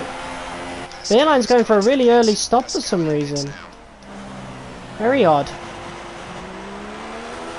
I wonder what they're thinking of there then. And is he going to be going till the end of the race? Because we don't know what tyres he goes on. Disaster for Nico Rosberg! Technical problem with the car. Every time he seems to get one back on Hamilton, something seems to happen. And this is a great opportunity for us to maybe just drop the cars behind, build up a bit of a lead for ourselves. So I think the engine problem thing is like randomized, because last time it was Nasser, now it's Rosberg of all people. I think he still has DRS, so he might be able to stay out in front. Ricciardo making the move for P2.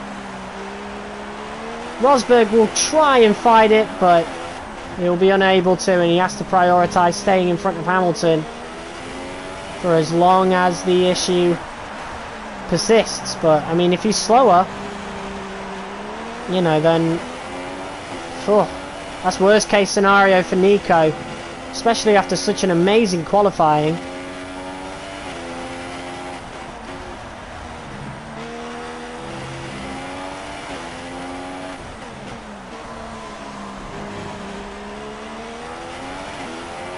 Yeah, pretty good first stint for us.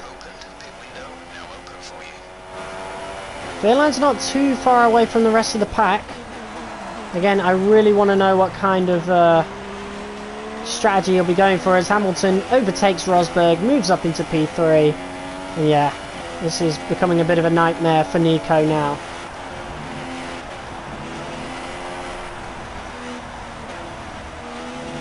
Hamilton will be looking to catch up to Ricciardo.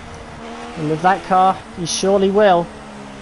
We've got a really good opportunity to keep in front here. Ricciardo is outside DRS range, so Hamilton's going to have a great opportunity here, as other cars are beginning to catch up to Rosberg. So, with only a few Grand Prix left to go, Hamilton has a huge opportunity here to build up as big of a lead as possible to be able to secure the championship for what would be the 4th time in his career at this point. A year early in this alternate universe.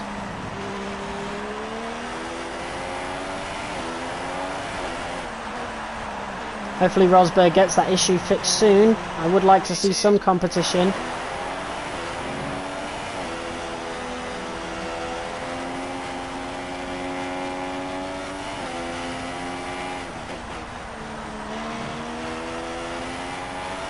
Alright, here we go.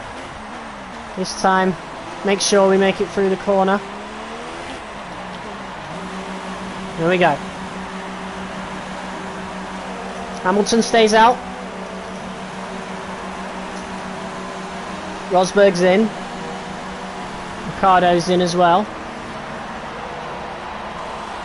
Maybe Rosberg can get that issue fixed while in the pits. And yeah, we have a slower lap time than Ricciardo, and we actually end up behind him. Slower pit stop time, I mean. And unfortunately, yeah, we end up behind him.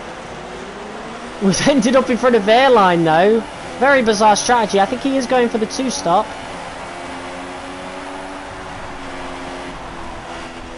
Oh my god! What is that Sauber doing? Huge spin. I got a warning for a collision for that. Let's have a look at the replay. I mean, what was I supposed to do, man? You shouldn't be racing me this hard. We're on completely different strategies. I tried to give him more space. You know, there's only so much I can do. Let's have a look from his view. Right. Let's see how this goes. So obviously he's trailing Ricciardo. He sees me in the rear view mirror. I'm there. He has space to go through. But, yeah, I mean, I'm no longer... I don't think I'm turning... I am turning right, but he's not turning right nearly as much. I don't know. I think that has to come down to a racing incident. I think he could have turned harder, right? I don't know. I mean, if I don't turn right anymore... I mean, if I turn right anymore, I'm definitely going into him. If I don't turn right at least this much, I'm going to go straight on, right? So... yeah, there's nothing I can do here. He should have just... he wasn't going to make the corner, I don't think. And I mean, he shouldn't be racing me anyway. But whatever. I'm not going to feel bad for some Sauber. We weren't going to score points anyway. This does give Wehrlein a chance to maybe get a toe off of us. Maybe DRS. We need to focus on catching Danny Rick on one of his favourite circuits. We shouldn't be behind him at all, to be honest, and he's looking to take over the Toro Rosso, who is not going to make it hard for him. Perfect time for Rosberg to start speeding up again. Look at us now. Kvyat battling us hard, trying to help the sister team here. We managed to get in front of him. Let's see what Wehrlein can do. Looks like we're going to be following Danny Rick through the pack here. We're going till the end of the race, by the way. The rest of the cars are now pitting. Ricciardo's getting slowed down by Ericsson. Here we go then. There's still a Force India in front of Ricciardo, so maybe he might get slowed down by them. We've got DRS. He also does though, so it doesn't make too much of a difference. Well, that puts us up into P6. Hamilton's just come out into P... Right, come on! Come on now! That's not my fault. Like, what the fuck am I supposed to do? You know, I'm following Ricciardo's line. Hamilton, what is he doing? I mean, like, he's going straight on towards me. You can't be serious. You're telling me you can't brake a little bit earlier? Right? He's going straight. He's never going to make that corner. There's no situation whatsoever where Hamilton would make that corner. No way. Absolutely not. Let me see this from Wehrlein's view. I mean, you can see me up ahead, right? I mean, like, there's nothing I can do about that. I think the best view would be Ricciardo, right? Yeah, so here I am. If we go back to my view, I mean, I guess I do see Hamilton, but I'm going so much quicker than him at this point, right? Like, I'm right past him. You know? He's not making that corner without crashing into someone. He's coming in so fast, you know?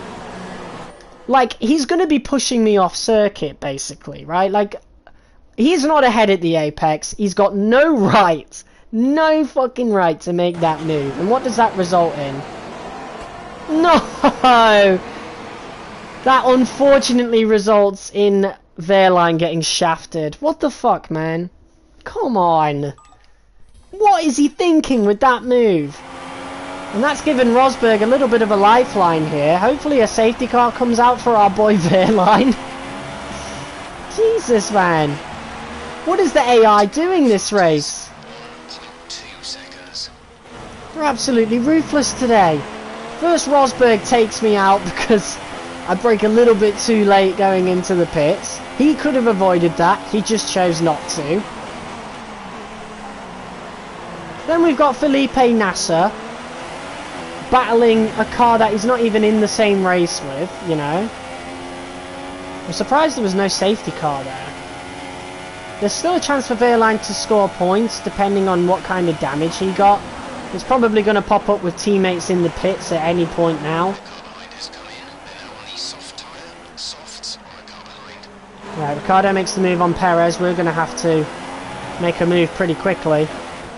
Perez is on the super softs. I don't know how long he's going to be on them for, but we are struggling to catch up to Ricciardo, which is such a shame considering we were ahead. But Red Bull have always had the best pit stops.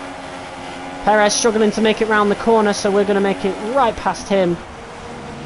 As Ricciardo is getting slowed up by Palmer, so that gives us a little bit of an opportunity to maybe catch up to Danny Rick. Is our teammate going to be pitting? I don't know, will we be able to see in time? I think he is pitting. Maybe not. I don't know, there is some leftover debris. No, Wehrlein's still going. He's still going. I wonder if we ask for teammate status, right? Would it tell us? Teammate status. Pascal's currently in 6th place. P6. Okay, distance to teammate 12.9 seconds. They're on old super softs. The time last lap was a 1 minute 51.8. 1 minute 51.8. What was our time last lap? Time last lap. Say that again, we're having trouble receiving. Is that not a thing on here? Didn't catch that. Say again. Can you not? The time last lap was a 1:40.7. Oh, right, okay. He's definitely getting slowed down, but he's staying out for some reason. I don't know why. Oh, to be fair, actually, last lap he did get stopped entirely, so we'd have to wait for him to finish up this lap, and then we'll see what kinds of lap times he's setting. But we're chasing Ricciardo for the win here. Both Mercedes cars nowhere to be seen. Hamilton making a huge mistake. Not ahead at the apex at all. Comes barreling into us. We're lucky we didn't get any damage. Away from the car ahead. Let's see if we can use DRS to pass him. I mean, hopefully we can, but he's doing a very good job of staying ahead. Okay, Pascal's in the pits now. Teammate status. Pascal sat in P8. Our gap to our teammate is 15.9 seconds. They're on old super softs. The time last lap was a 1 minute 43.1. Okay, so it's not as bad as we thought it might have been. I mean, he is definitely still slower, right? But it's not the end of the world. I think he might still be able to score points. He's on his last stop now anyway, so we'll see who's doing a 2-stop. Or who else is doing a 2-stop. But I mean, he did pit quite early as we make the move on Ricciardo with DRS. DRS is so powerful in this game. I mean, comparing this to F1 25, it's literally night and day. The DRS is just not powerful at all. The ERS is more powerful in the last couple of games. It's absolutely wild.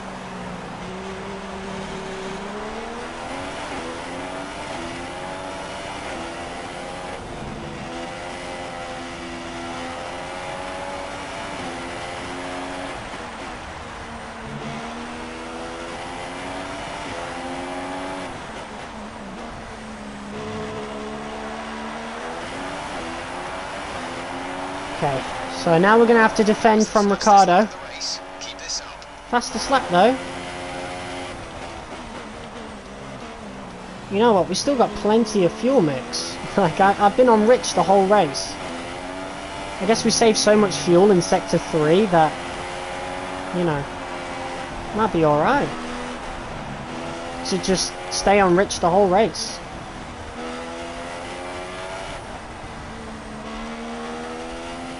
So yeah, the race is between me and Ricciardo at this point. And this might actually get us back into the title race, believe it or not. That's wild. I don't know where Rosberg is. Oh wait, I can find out. Rival status. Nico's slower than you in all 3 sectors. The difference is 52.1 seconds. They're on fresh mediums. The time last lap was a 1:40.4. Okay, so they're not that much slower.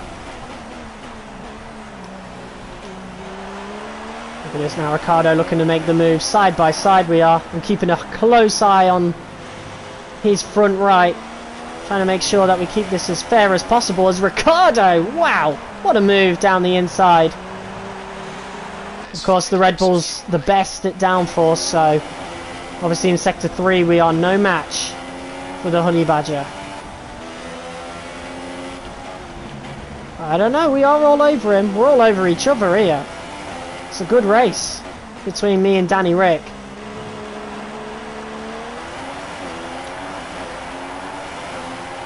Should be able to make the move once more.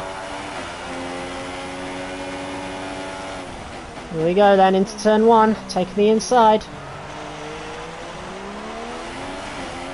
And we end up in front. Yeah, the AI is way too cautious going through turn 1 on this game. Like, they go really wide when there's a car on the inside. Burned off our excess fuel. We'll be back on target soon. Don't wait too long to turn the engine down. It's fine. Got well more than enough.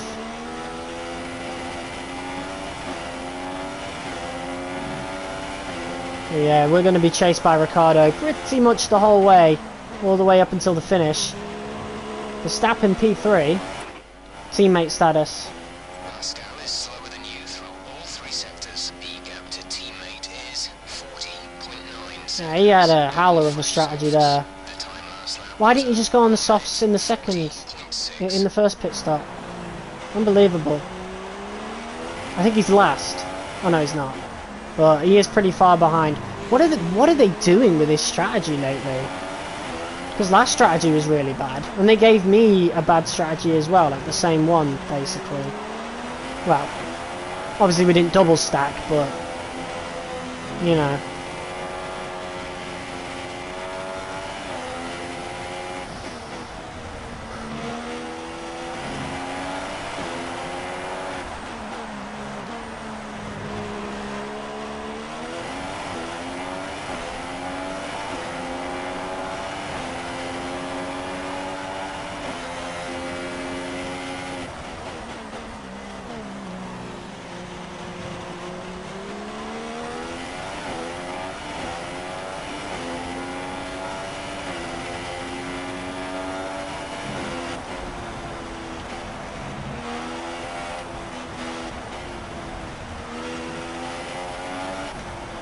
Yeah, he's getting closer and closer. That Red Bull has a big downforce advantage. The only reason we're able to stay in front is because of the straight line speed, which he manages to equalise a little bit with the DRS.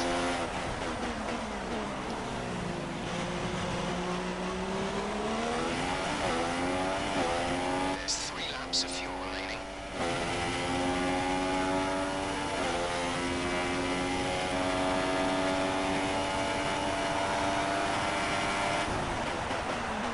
Jenson Button's out the race. Yellow flag's where he is. Will that result in a safety car? Probably not. We're getting pretty close to the end now. I wonder where Rosberg ended up. Probably in front of Hamilton, assuming, you know, because of the crash out.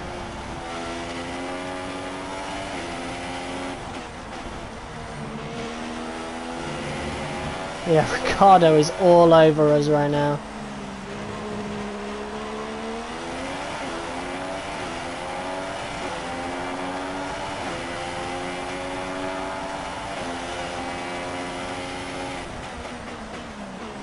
Yellow flag ahead, of course. Jenson Button out the race. I think Verstappen is catching up, slowly but surely.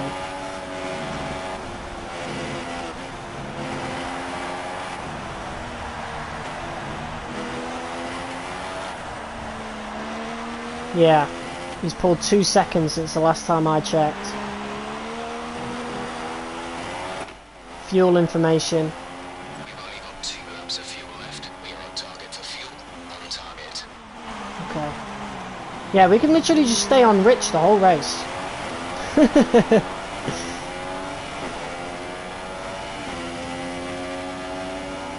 Yeah, he's really struggling with the straight line speed now. He's barely going to get side by side for the corner. Yeah, I think it's pretty much over at this point. Can always put it down to standard for sector 3. In fact, I'm going to put it to lean, save even more. Just to make sure we can use Rich in the areas where it matters.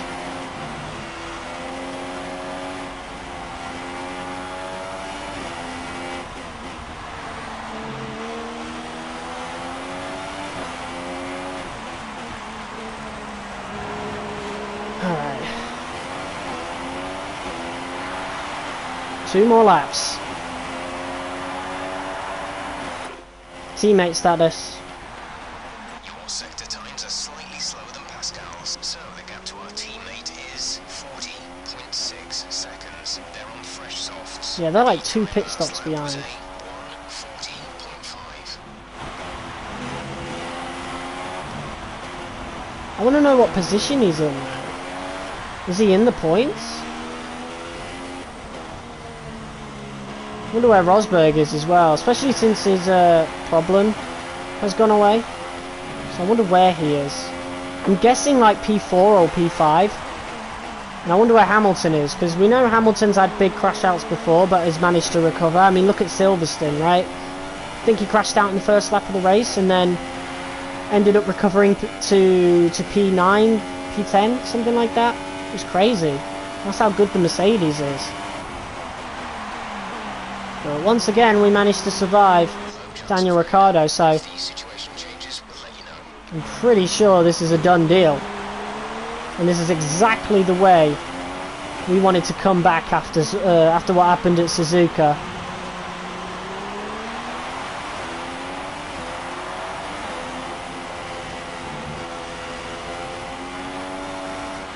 There's only 1 lap of fuel remaining. Hopefully, in my team in F1 27, we finally get the opportunity to change our teammates' strategy. Oh, I'd love it in driver career mode. Like, if you're the designated first driver, like, you get to, you know, maybe suggest a strategy or whatever. I don't know, I think it'd be cool. But here we go, last lap. Final lap of the race.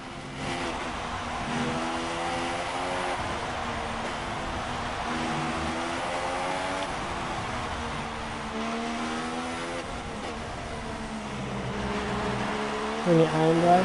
I mean, he's been all over me this whole time. He could still take it. Thank God the ERS doesn't exist yet.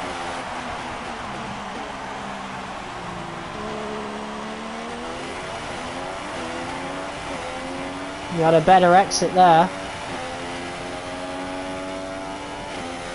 I'm going to take the inside again. He's following me.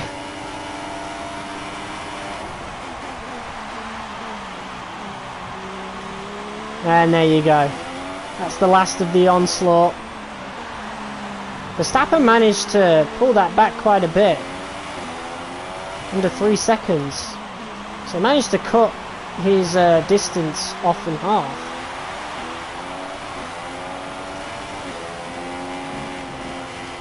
Oh.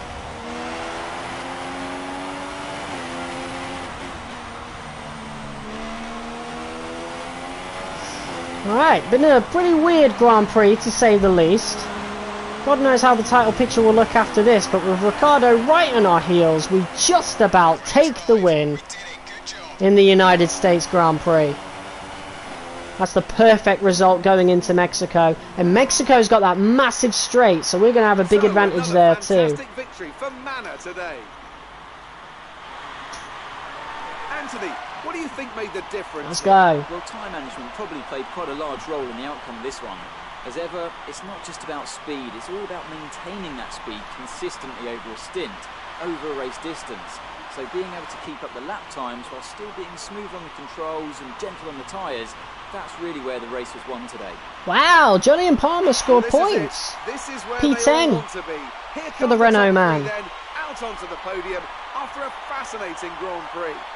Let's go. So I wonder how that will shift things in the championship. So then, it's time to see how this result Hamilton affects the recovered Drivers' to Championship. P5. It's a good Where's result for Lewis Rosberg? Hamilton, who moves further ahead at the top Why of the did he table. go for a Now I'd two-star? like to Oh, ask it's you, over. Anthony Davidson, who was your driver I of think the day? it's over, guys. Spoiled for choice, Crofty. Red Bull suit looks like pin bags. Might go to sleep, I'm kind of tired. Oh, that's a shame, man. I get It it. may already be wrapped up, but let's look at the constructors' standings. It was a tough race for our championship leaders. Yeah, who so moved Mercedes round at the have top of the confirmed table. That's it the for constructors today's Grand Prix. long From since Anthony, happened. it's goodbye, and see you again And next yeah, time. Rosberg for some reason went for a two-stop. Why did both of these guys go for a two-stop? Why did anybody go for a two-stop? Clearly the best strategy was the one-stop. Hope you win the next one, bro.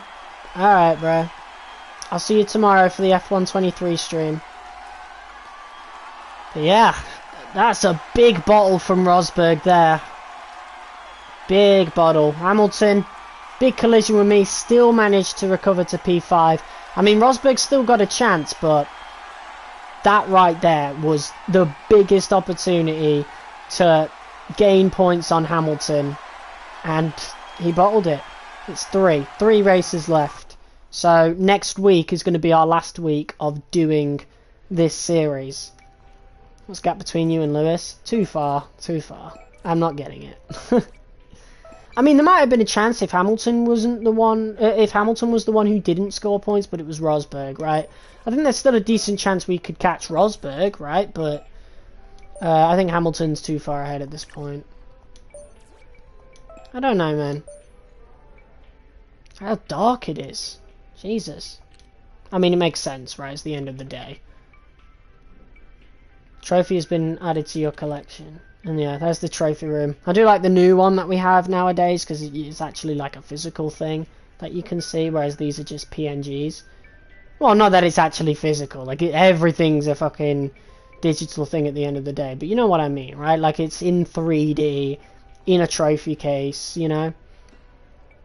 But yeah, 3 Grand Prix left to go, including the one we're going to do right now, which is Mexico City. So in terms of R&D, we can actually get the final upgrade that I wanted to get. So there is 3 Grand Prix left to go. Will we have enough to maybe get one of these upgrades? Probably not. So we might have just made our final upgrade of the season.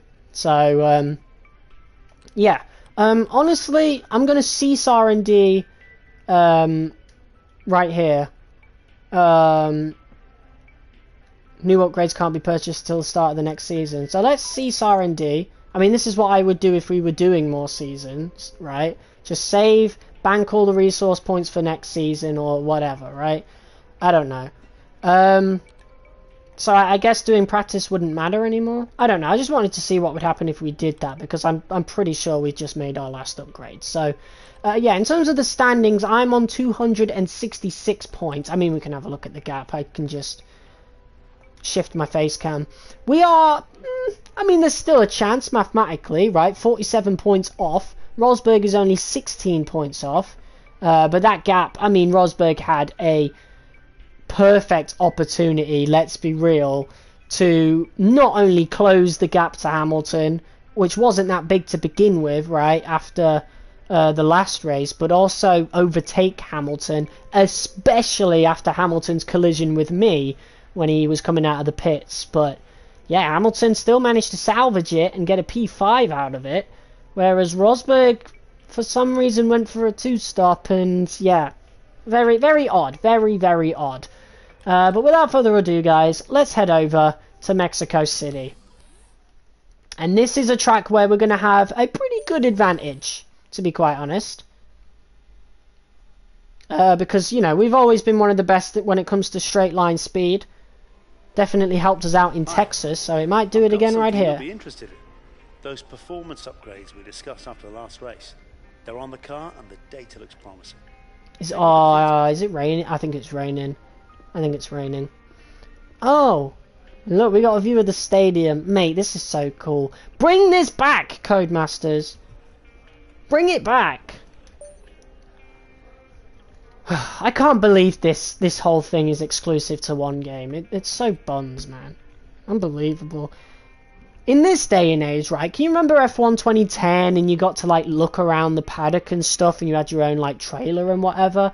In this day and age, we should have a fully walkable paddock, right? Being able to look at different team HQs and whatnot, like, do different interviews, like, we should have a much bigger game at this point, and yet the game has hardly evolved, right? We've had little shake-ups here and there, like driver career in 24, my team in 25, but in terms of, like, just big updates, you know, a big proper game changer, we haven't really had that since, well, I guess my team, really. And if you don't count my team, which I wouldn't blame you if you didn't, because it is basically just driver career modified. Of course, now it's a bit more of its own thing, but originally it wasn't, right? We haven't really had a big upgrade since this game, you know? So, it's just, I don't know, man. I definitely want something that feels totally different in F1 27, because I can only play the same career mode year on year, paying £70 for it for so long, you know? Like, my eyes on F1 27, you know? Because if 28 isn't much different, right? If 27 isn't different and 28 isn't much different, I'm probably not even going to buy 28, you know? But that's a story for another video. So, yeah. Let's get into FP1 around Mexico City and see how it feels. It's always been a track that hasn't felt the greatest to me. I tend to remove it off the calendar after Season 1. I especially did so in F1 25 because Perez wasn't on the grid anymore. I don't think I returned it until the last season. But, yeah, let's see how it feels on this game. Welcome to a wet Mexico for today's practice session. We're expecting the session to begin in the next few minutes, so sit back and relax.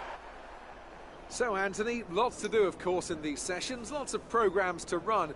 What are you looking for when you jump in the car for free practice? Yeah, unfortunately Well, it's you wet have basic Mexico, checks so first of all. You know, is I the think we'll car just do working track correctly? acclimatization and then What are the skip to track conditions FP2 like? or And you'll be chasing that FP3 as in the the session hopes goes of on. a dry Things like session. that.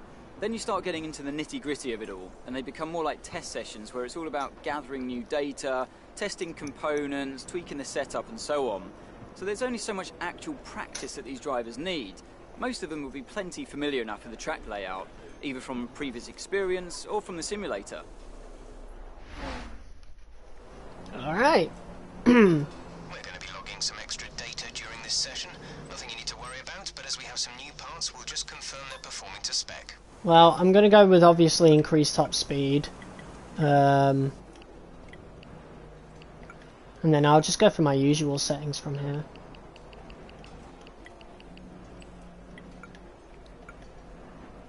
It's already on 7. I'll turn it up to 8. I think we usually have it on 8 anyway.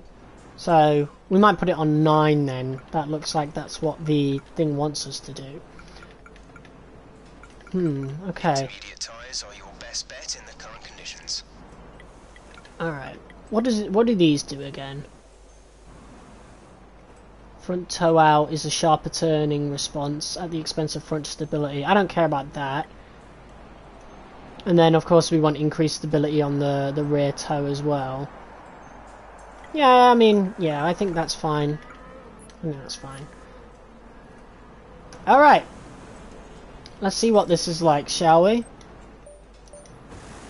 We'll only be doing track acclimatization in FP1 here, and then we're going to skip to FP2 because I highly doubt we're going to have wet conditions in the race.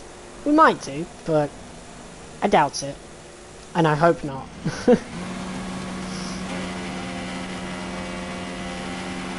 Yeah, it doesn't look too different so far.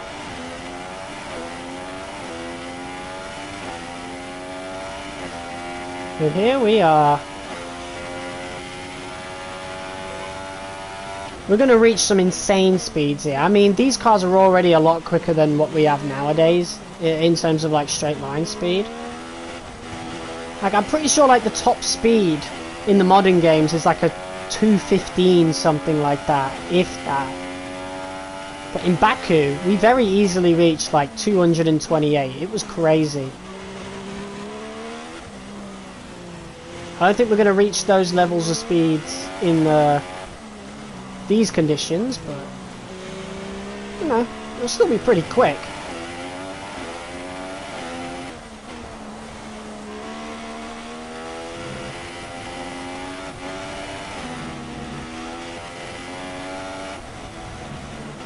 Yeah, definitely struggling.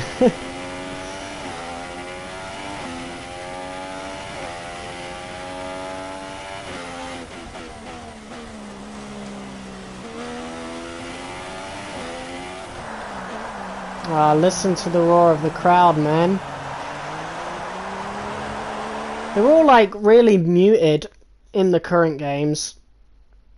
Like they still have that atmosphere, but they're not nearly as loud. You know, there was just so much more of a... I don't want to say aura. What's the proper word for it? There's so much more of a, like, an actual Formula 1 aesthetic in these older games, you know, that the newer ones have kind of lost a little bit. And that is a shame. That is a proper shame.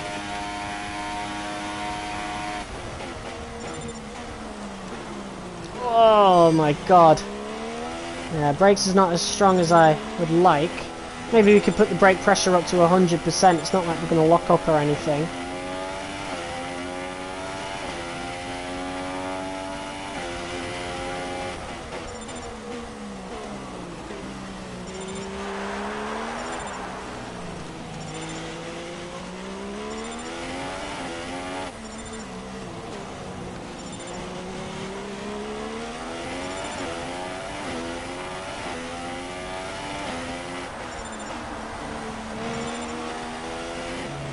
Rest of the lap's going well.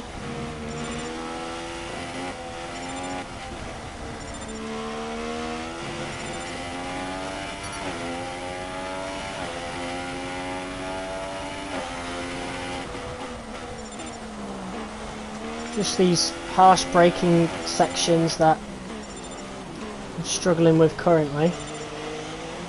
I know what to expect now in turn 1, so I'm sure we'll get a purple.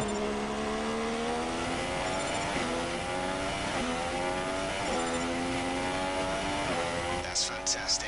You obviously have a really good understanding of this circuit. It's not hard to when it's in every F1 game ever.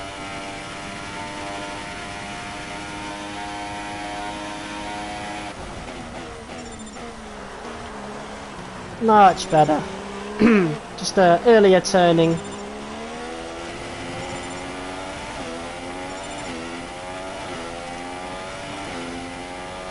Let's see if we can get all purple this time. It's very doable.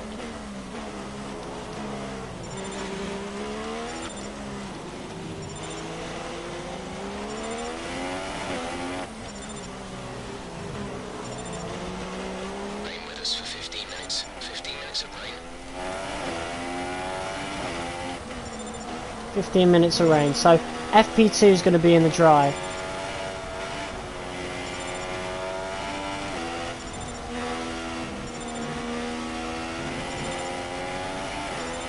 Ooh, just about got purple there. Any more to the left, that would have been a green. Fuck! Damn it, man.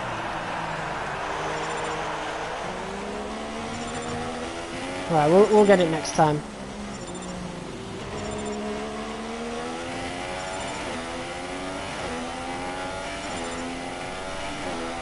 Great stuff. You've pretty much nailed this circuit. This is a really strong foundation to build from over the weekend. Yeah, we're going really quick down here. And this is on inters. Imagine what it's going to be like on the dries.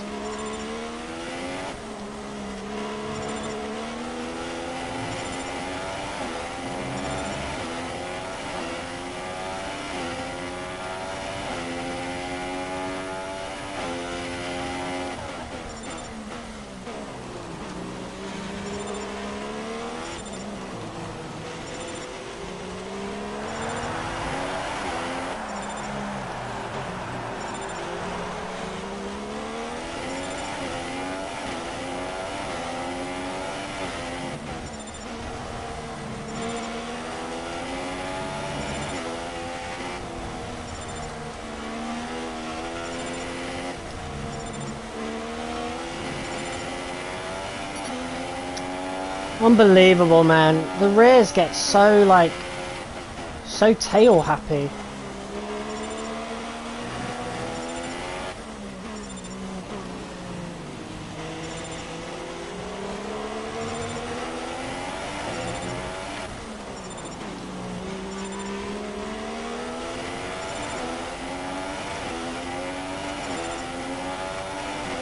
Okay then, that's the end of the program and plenty of useful data. Return to base when you can so we can go over it. Look at that, 222 miles per hour. Confirmed. We'll receive you at the end of this lap. Bit of slipstream off Bottas. The man who I'm pretty sure has set the record for the top speed in Formula 1 with that very car. Unless it's been beaten since, but you know. Understood. Stopping this lap.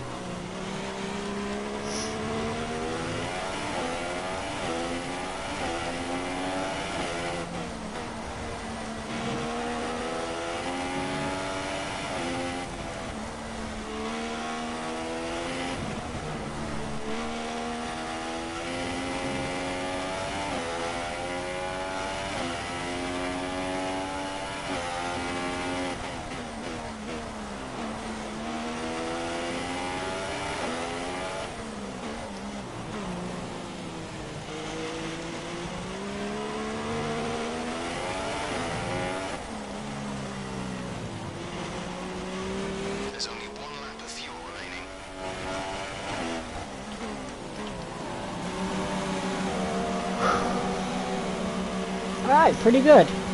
At least we know if we're on the inters, we're going to be really competitive if it's wet in the race. Or quali, for that matter.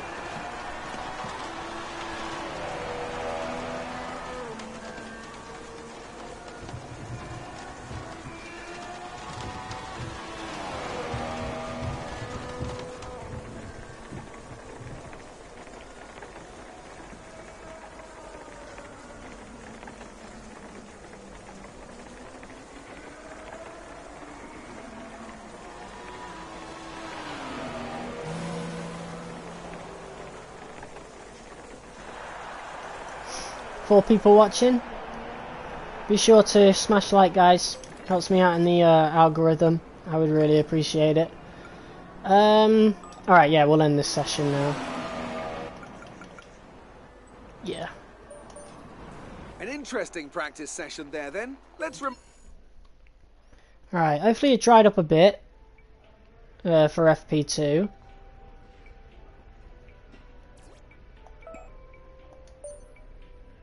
Looks like it. Good. Awesome. And we got... Oh, we got no rivalry now. So, the rivalry ends if you lose 3 in a row, it seems. Okay. That's fine. I mean, I'm just glad that we don't have to see constant defeat to Rosberg on my laptop every time we start an episode. Okay. All complete. Mechanics, please stand clear. We're ready to go. Let's go then. Finally on the dry. Won't be able to do too much of a push lap just yet, but we'll be able to do qualifying pace in a bit, so then we can see how fast the car truly is.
Right, how fast can we go down this straight without slipstream?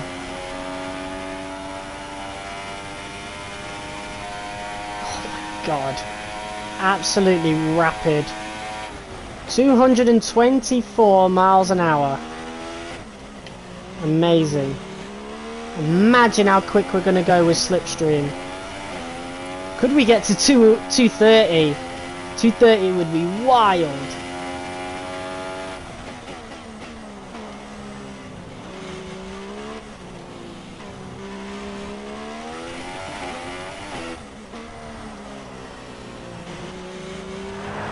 I can't wait to find out how Brazil's going to feel next Tuesday.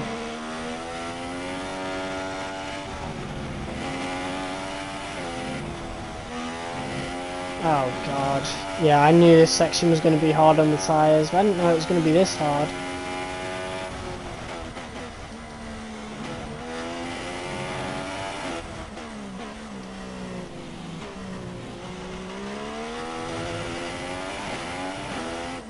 Alright, we should be a bit more careful in that particular section then. Seems to be a lot of tyre wear.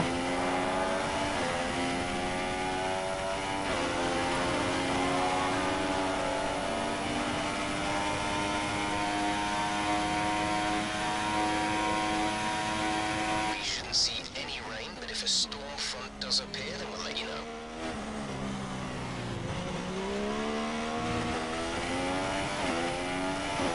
Alright, good start. Let's keep it up.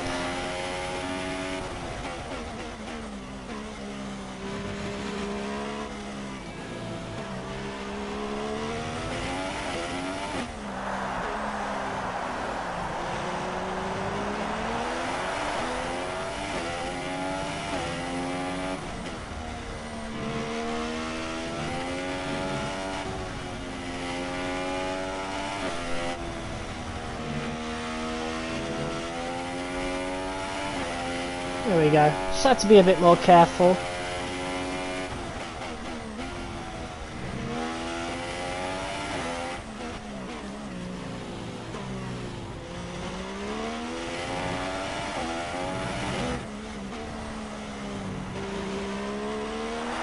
Nice, easy purple.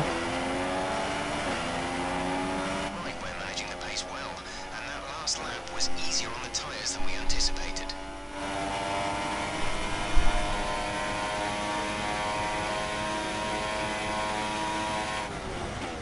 Hopefully we get in the slipstream of another car at some point. I really want to see just how fast this car can go.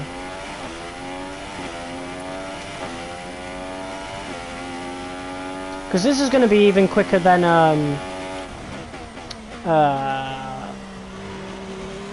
Baku, right? Because Baku needs a bit more downforce for its corners. Mexico does not. Or at least not as much as Baku. So it's going to be very interesting.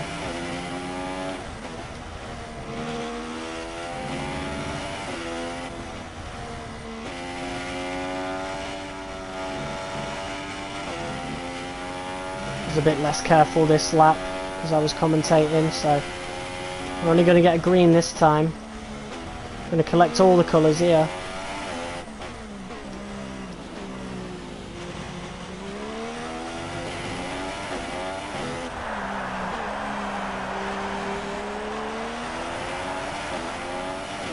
Alright, let's try and end things off with a purple.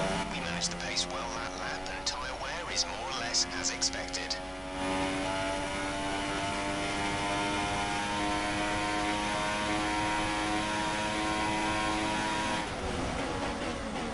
Yeah, 224 seems to be the max speed right now.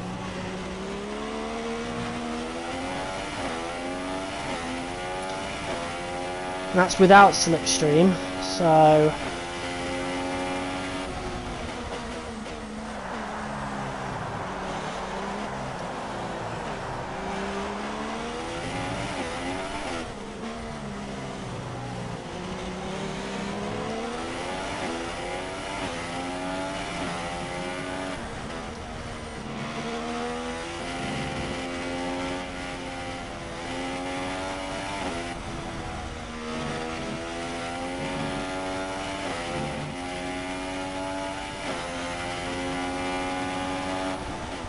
right, unfortunately we're not going to get a purple, but oh well. Definitely tried. And I don't even know if we'll still be earning R&D points at this point.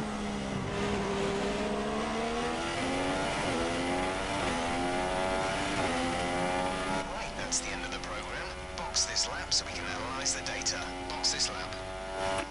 Okay, we can take you this lap.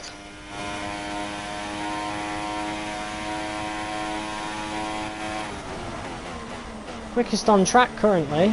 I don't think the Mercedes guys have been out just yet.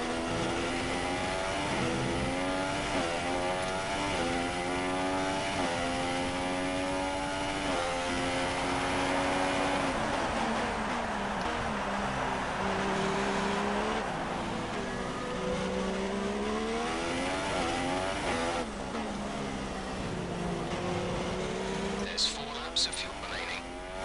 There you go, Hamilton fastest lap.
Okay, that went well enough, I suppose.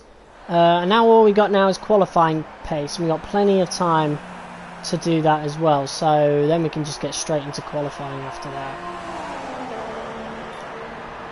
Let's get those soft tyres bolted on. Or super softs, should I say. Okay, let's update the setup. Alright, let's do this. Checks complete. We're ready.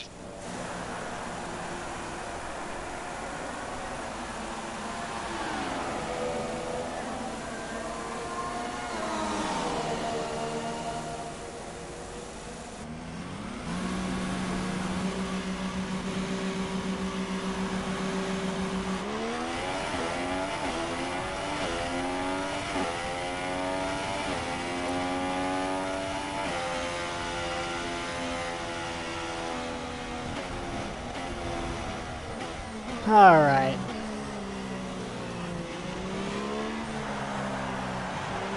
This will give us a good gauge on how much tyre wear we'll get on the super softs. And if they'll be viable for the race at all. Probably not, given how much tyre wear is in Sector 3 alone. Or Sector 2, should I say, sorry.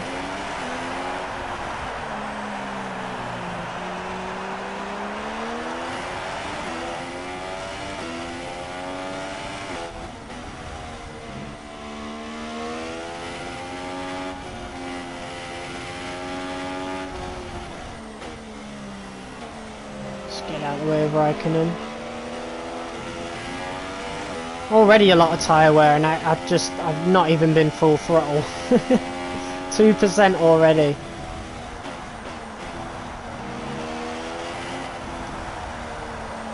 %, like I'm not pushing at all.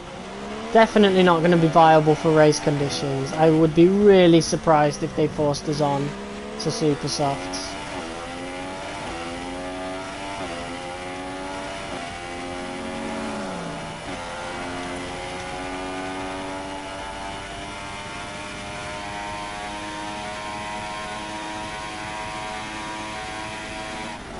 Was that 225 then? Of course, the extra grip coming around the final corner allowed us an extra mile an hour of pace. Interesting. 225. I really want to know how fast we can go in a slipstream.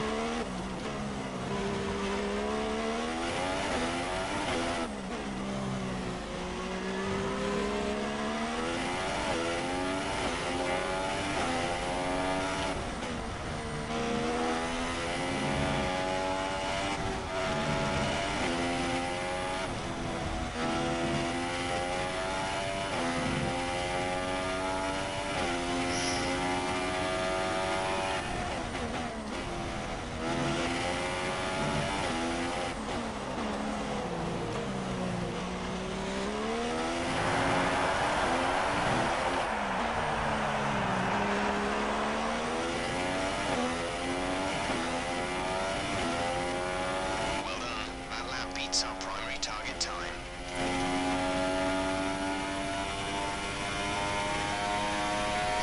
Target first. So the best position we got was third. 226 miles an hour. Wow, we went even quicker. Absolutely wild. I think we could definitely hit 230 then. There's no doubt in my mind.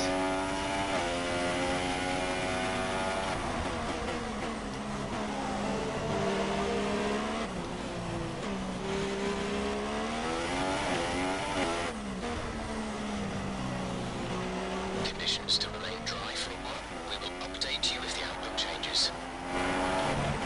Okay.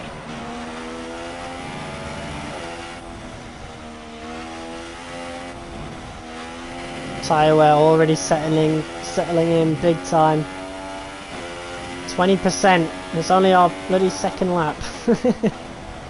Unbelievable. Yeah, it's definitely a softs to mediums kind of race.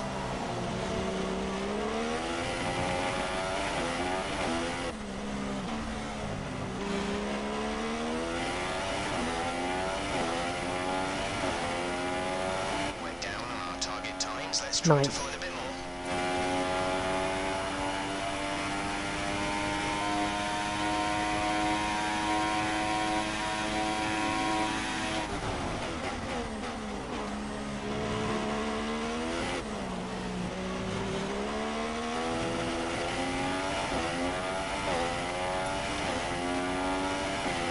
If we catch up to this car in front in time for the main straight, we might actually find out just how quick we can go on this game. Well, to be honest, there is a maximum top speed option as well, so that might be worth checking out. But I'll do that in time trial or something.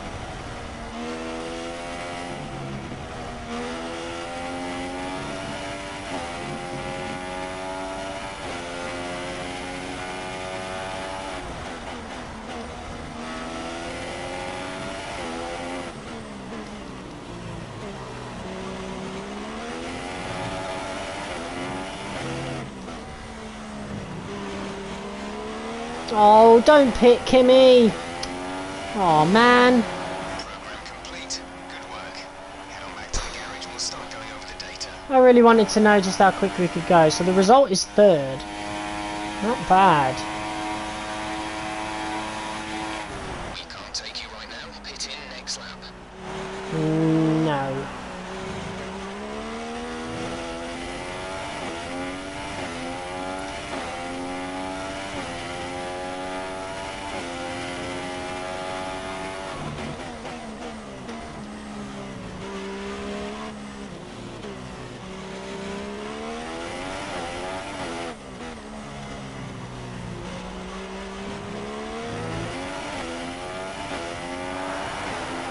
We have 2 laps of fuel remaining.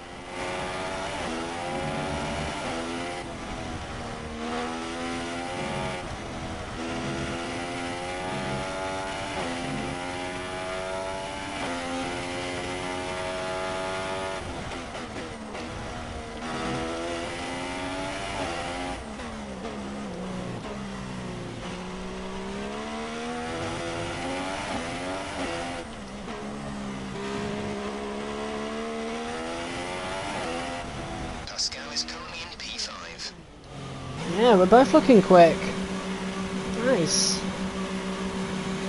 I mean, I'm not really surprised, because he's getting pretty consistent with it at this point. If only the team would stop bottling it in the strategy.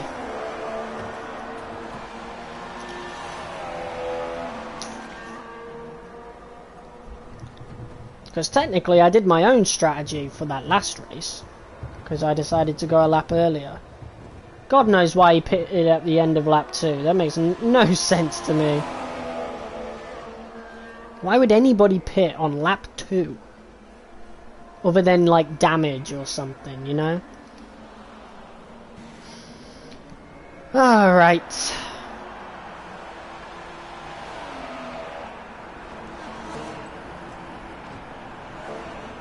Oh. Car repairs have set us back a little so far. Oh. Fastest lap is a 1 minute 19.8. Where did I pick up damage? Like what? I don't know anywhere I could have picked up damage. As all the cars are now But over the pretty line, quick. your top Of course, Mercedes looking a lot quicker though.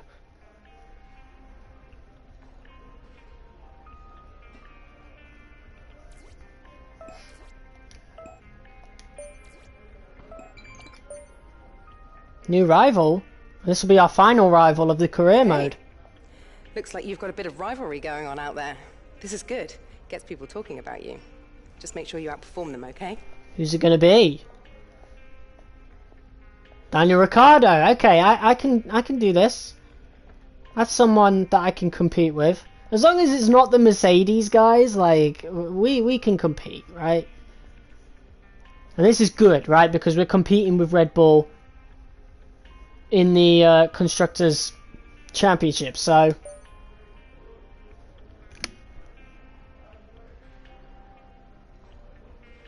Whose dog is that barking? Might be mine, I don't know. I'll check in a second, because I'm going for a toilet Your break anyway. qualifying goals came up in the board meeting this morning. Here's what to expect. Qualify 5th or higher. Make sure you qualify above your rival Daniel Ricciardo and beat Pascal Wehrlein. Okay. Alright. Look at that. New rival. Awesome. Right, so I'm going to go for a quick toilet break before we start off this final section of the video. I'm also going to check whose dog that is barking. Probably mine, because it does sound like mine. Anyway, I'll be back in just a couple minutes.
Alright.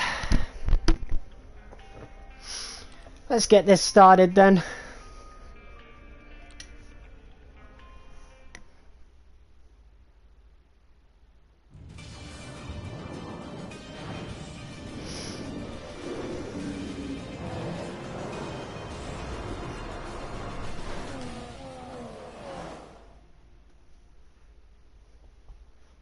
Welcome to qualifying here in Mexico, where the cars will be going out on track very shortly and battling it out to secure pole for tomorrow's Grand Prix.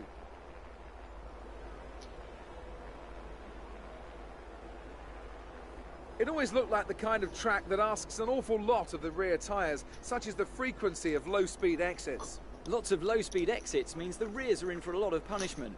It's all too easy to spin them up coming out of a corner too aggressively.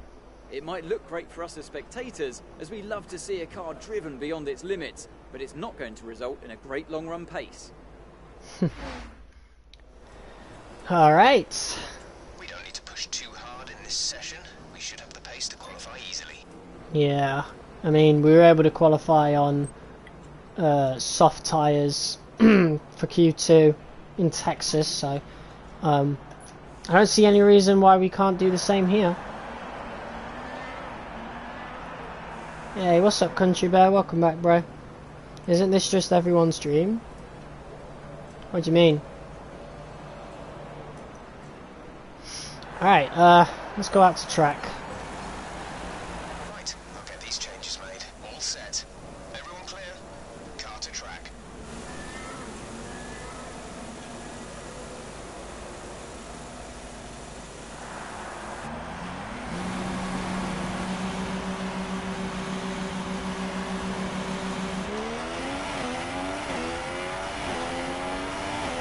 Formula race car driver? I suppose, but there's a lot more to it than just driving a car, you know?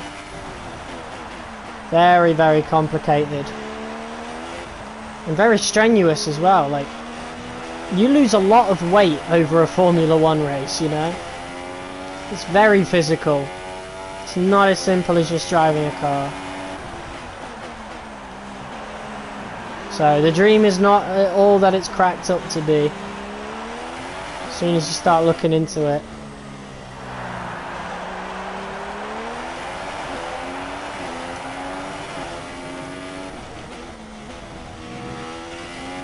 Talking to a man that builds hot rods. Ah, that's cool, bro.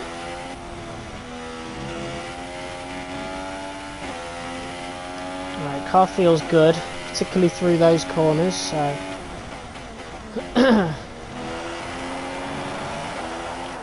Let's see what kind of lap we can get.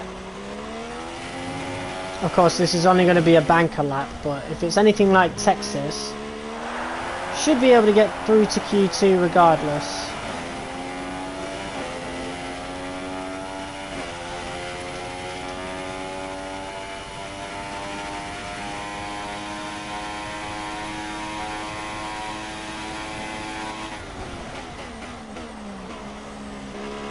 One video uploaded of a 1956 Bel Air station wagon. Cool.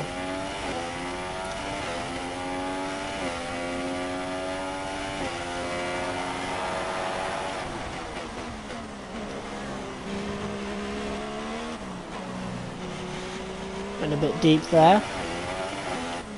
Okay there.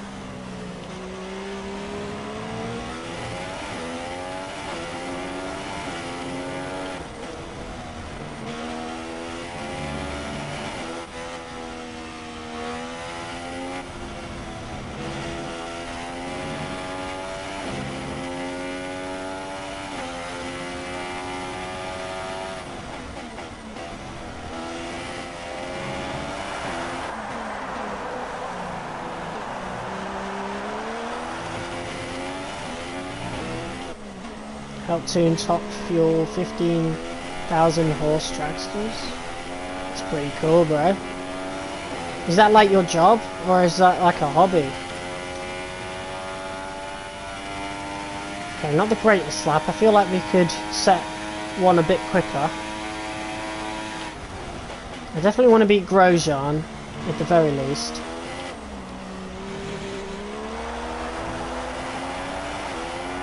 Conditions should remain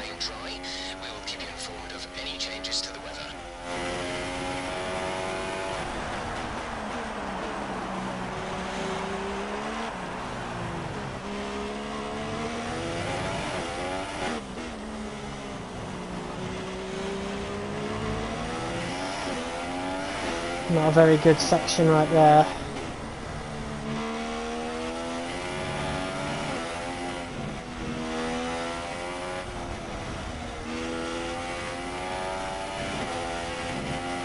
Yeah, no good.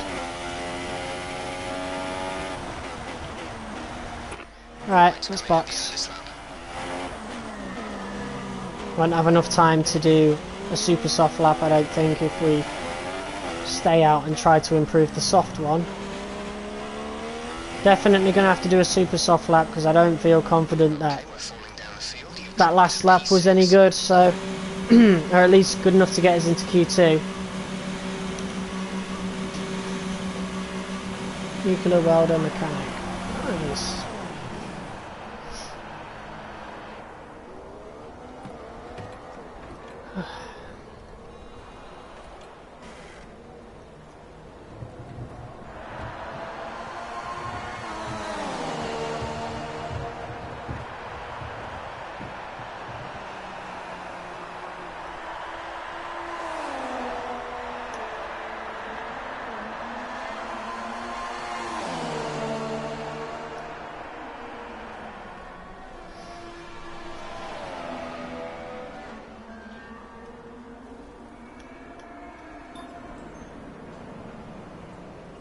One thing I don't see from your view, the halo, because these are 2016 cars. This is F1 2016.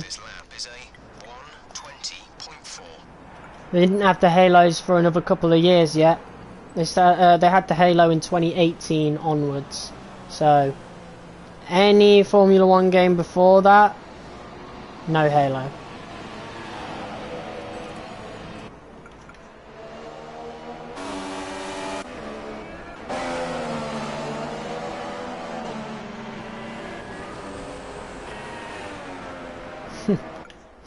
Okay, 120.4. What's the laps being set here? I mean, it might be good enough to get into Q2. I don't know. I felt it was a pretty weak lap. Yeah, it's definitely not good enough. I mean, we're already, what, P15 there? Definitely needs to do a super soft.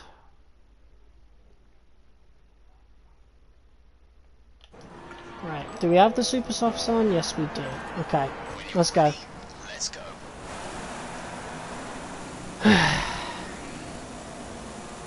Make sure we get through to Q2. I was glad when the halo was made mandatory. Oh yeah, it should have been done years beforehand.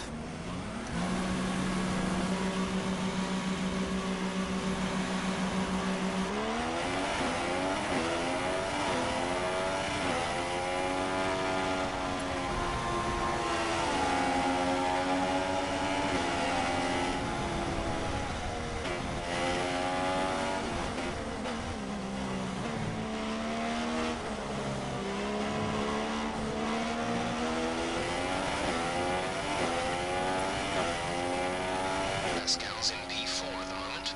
Wow. Teammates being quick.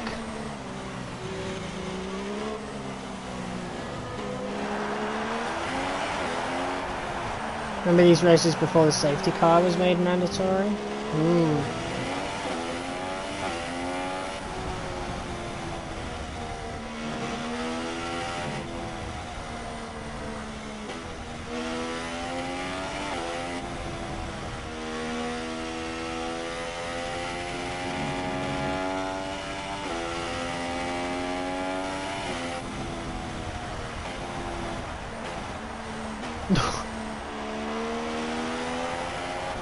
Jesus. Alright,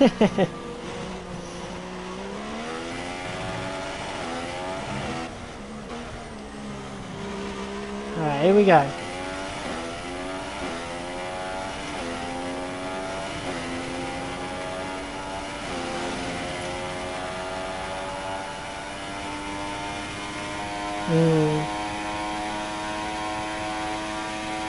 Okay, there's 2 minutes left in this session and we're in the drop zone. We need a quick lap or that's qualifying over for us.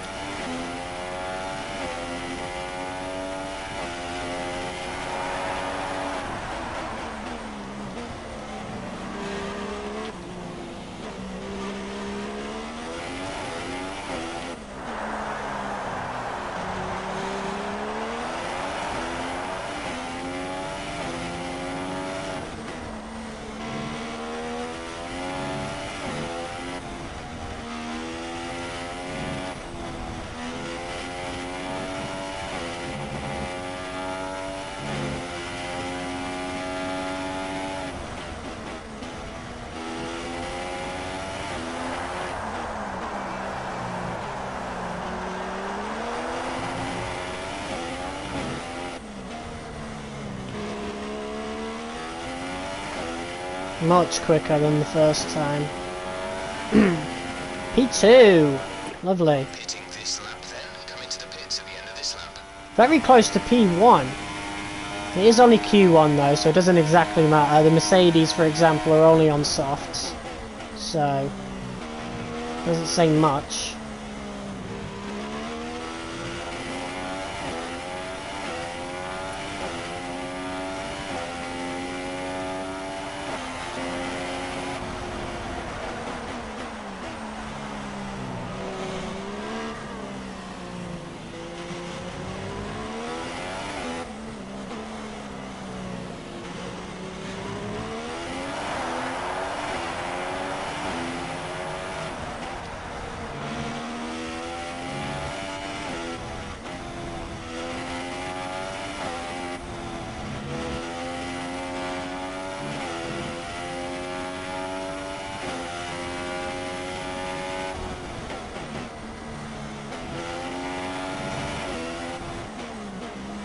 A lot.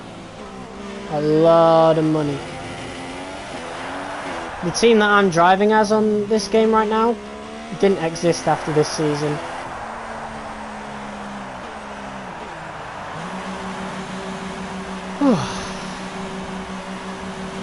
We're looking quick.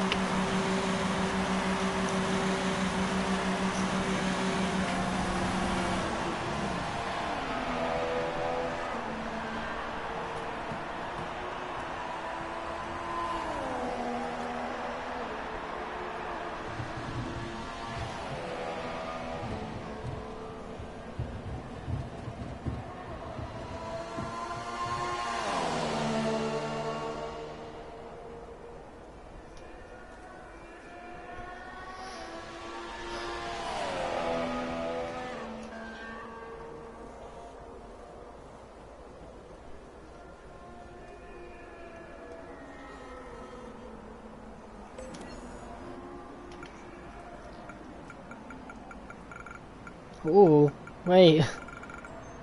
Raikkonen's in danger of being eliminated here, I'm pretty sure. Though I'm pretty sure it's just everyone down from 17th onwards. We still have a couple of cars on flying laps. Yeah, Kimi Raikkonen got very, very lucky there. Sainz out in Q1. You know, team have at least 2 of these cars. Exactly. Lots of money. But yeah, Sainz usually only getting knocked out right at the death at the end of Q2. He's out at Q1 this time. So, yeah, Raikkonen got off a bit lucky there. Very close to being eliminated for Ferrari while his teammate was the fastest of the session. Alright, Q2. Obviously, let's go set a banker lap. We'll do it on the super softs that we just used. Checks complete. All personnel be aware we have arriving.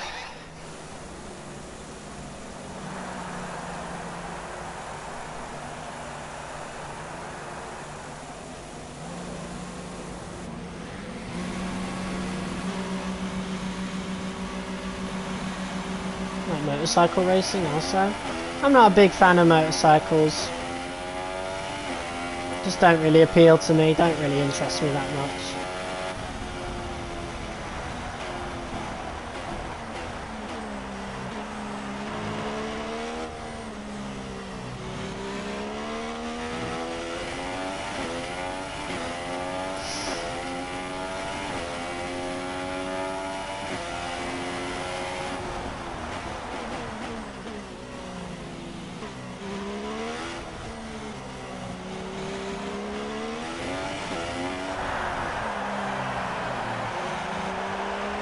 I mean, I'll take your word for it. Not something I'm interested in doing personally.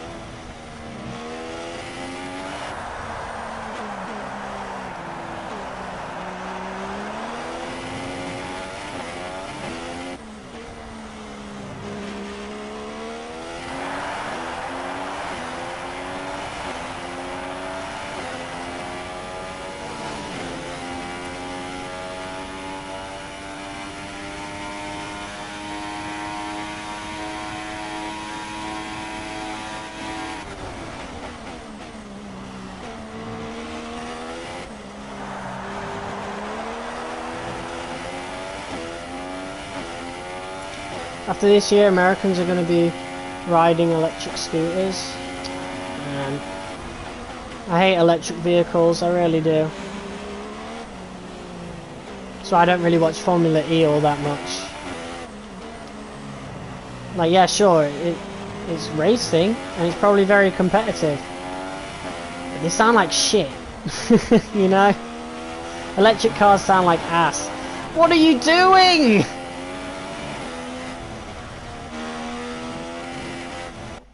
How am I getting a 5-place grid penalty? You can fuck right off.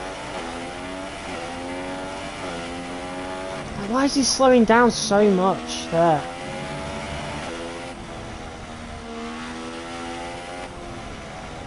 Okay, it didn't happen this time. It's completely thrown me off my game though. That was buns. He was like just literally stood nearly at a standstill in the middle of a corner and I got the penalty for it. It's wild.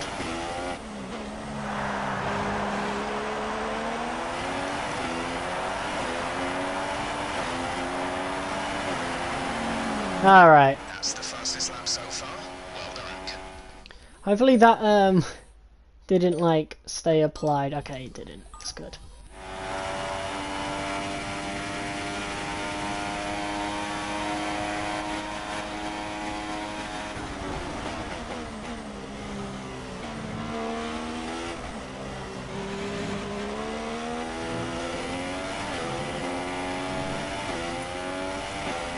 Gonna hop off, have a good race, bro.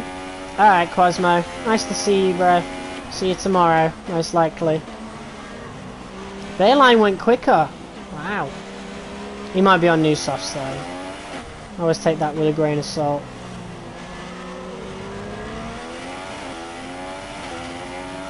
I don't really like the States, not gonna lie. Sounds like an awful place to live, especially with Donald Trump as your president. Yikes. Situation changes, we'll let you know.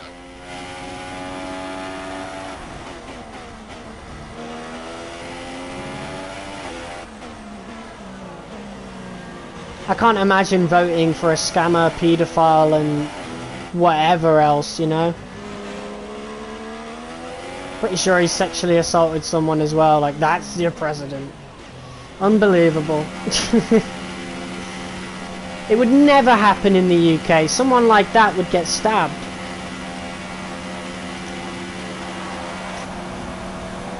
I don't know how the Americans, the guys that fucking own their own guns and stuff, let it happen. I don't understand. Biggest crook in the world. Like, for real. And he's not even been president, not once, but twice.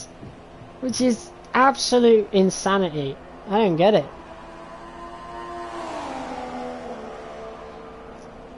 Well, apparently you can't run for president more than twice, but I thought it was a one-time thing.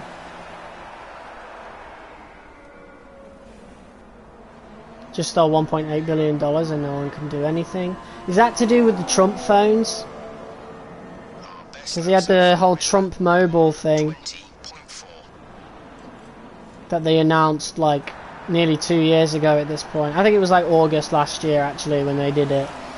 And nobody's gotten that phone yet. Like, come on. How long does it take to make a bloody mobile phone? Yeah, we're about a second off of our teammate, but he's definitely on newer super softs. So I'm not too worried. Let's put a fresh set on.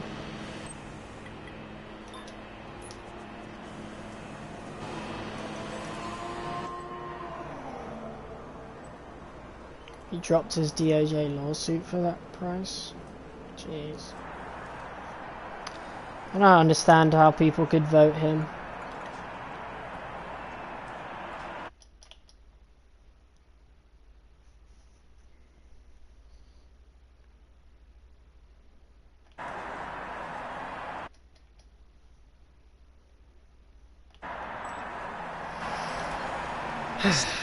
Alright.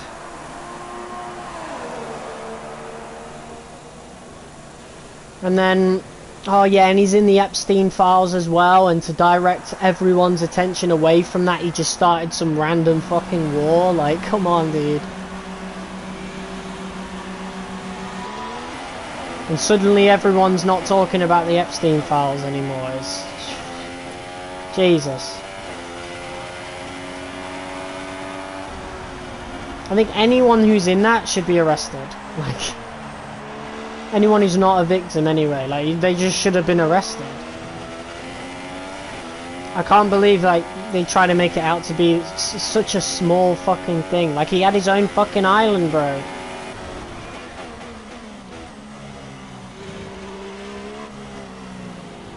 And now we know for sure the type of shit they used to get up to there. And you're telling me that you're not arresting anyone? Like, come on, man. You can't be serious. People get arrested. People get fucking, you know, the death penalty for less. Oh, you killed a guy? Death penalty. But all sorts of heinous shit that's in the Epstein files? Oh, you're okay. You're okay. Good to go. Like, what? What kind of country lets people get away with that? What kind of country, you know, that touts freedom and independence and all that, lets anyone get away with that? Bizarre.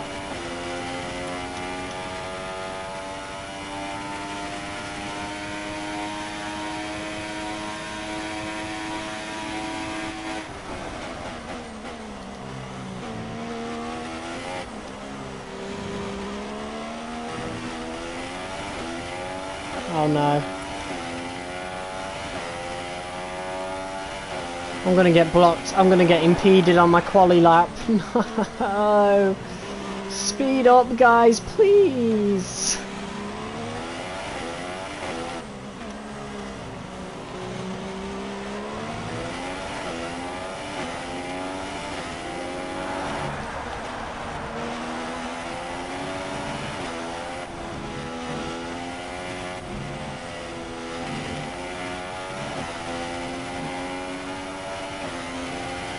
Big time gains. I have to brake a little bit earlier just to make sure we don't go into the back of Gutierrez. Speed up, man, please! Jesus, we were very close to being impeded.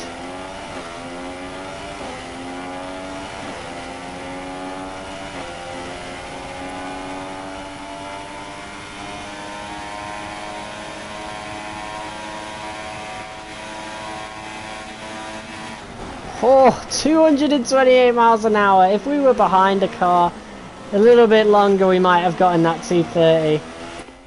Understood. Stopping this lap.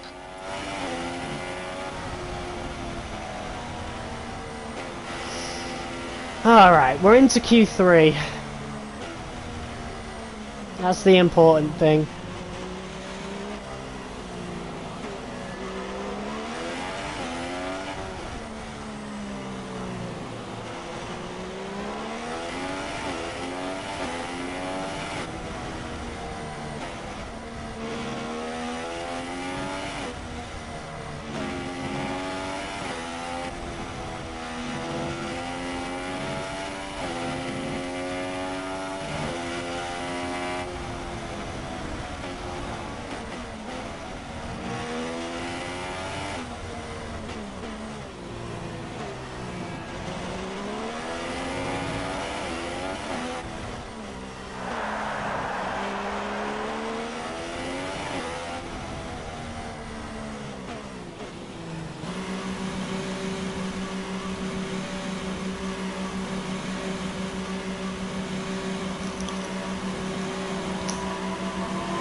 Let's see if Pascal made it through.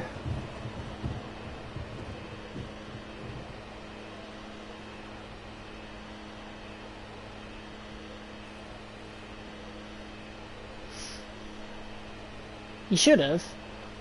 I mean, he is in the same car, so...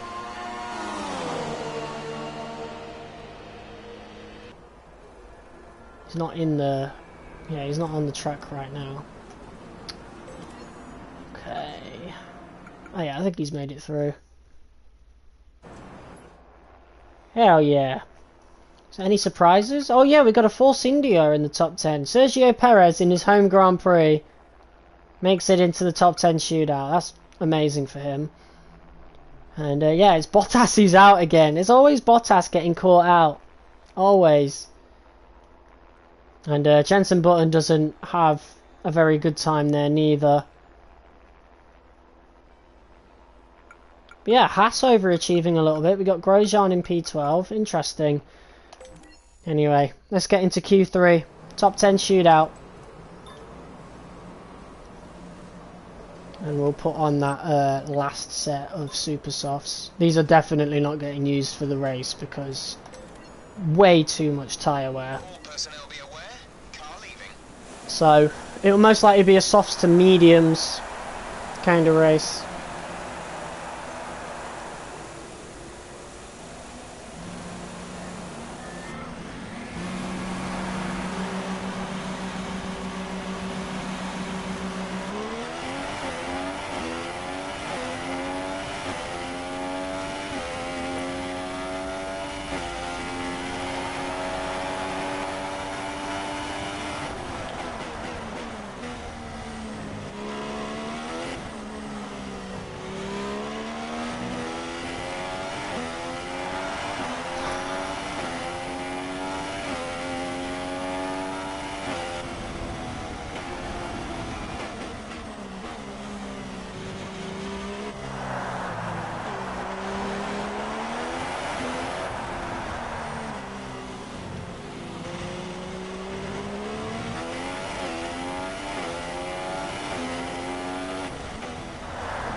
Alright, here we go.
That lap felt really good, but it shows the difference in grip between old tyres and new tyres.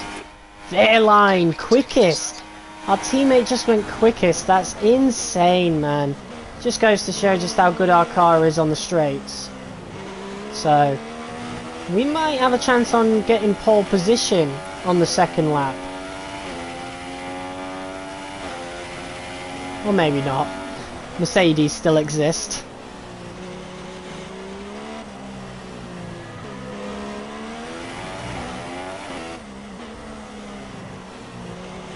We shouldn't see any rain, but if a storm front does appear, then we'll let you know.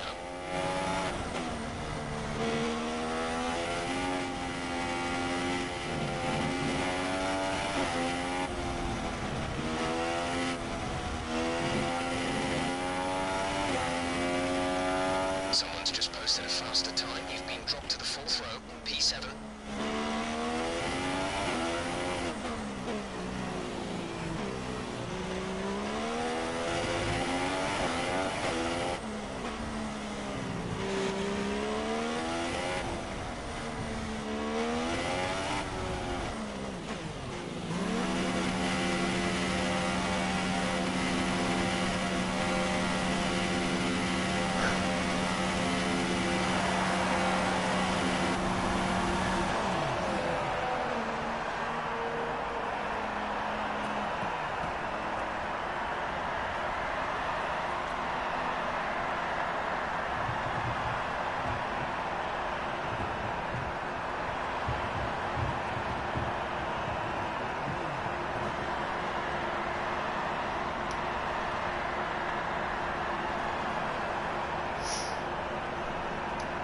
All right.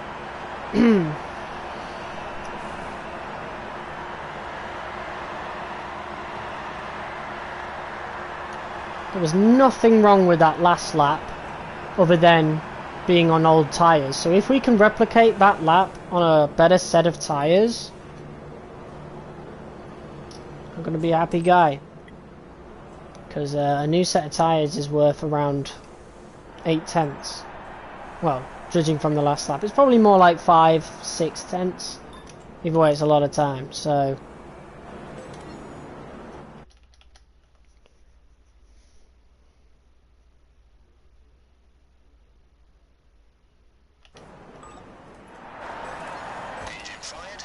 Alright, final quali lap. Then we got the second and last race of the stream. So I hope you guys have enjoyed. Honestly, I don't feel too tired. I remember I used to do like double races on F1 23 career, and it was so tiring. So tiring, but this one's not been so bad. Maybe it's because I started earlier. That's another thing. Like I started at 8 PM and it's only like 11 now, so we'll be finished by 12.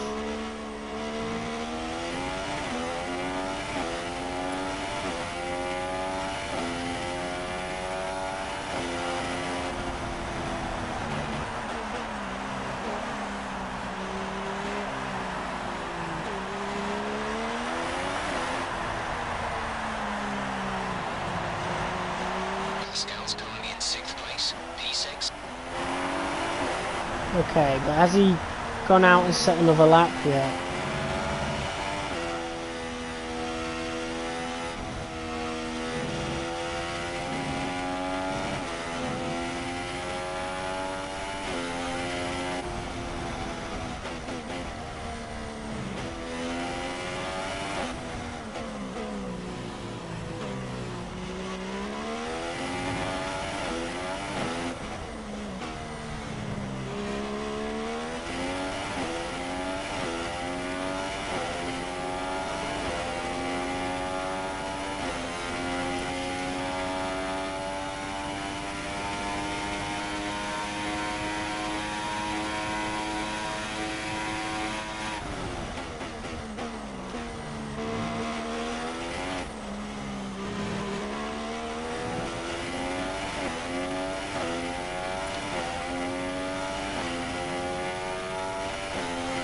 Three tenths up already. Good start.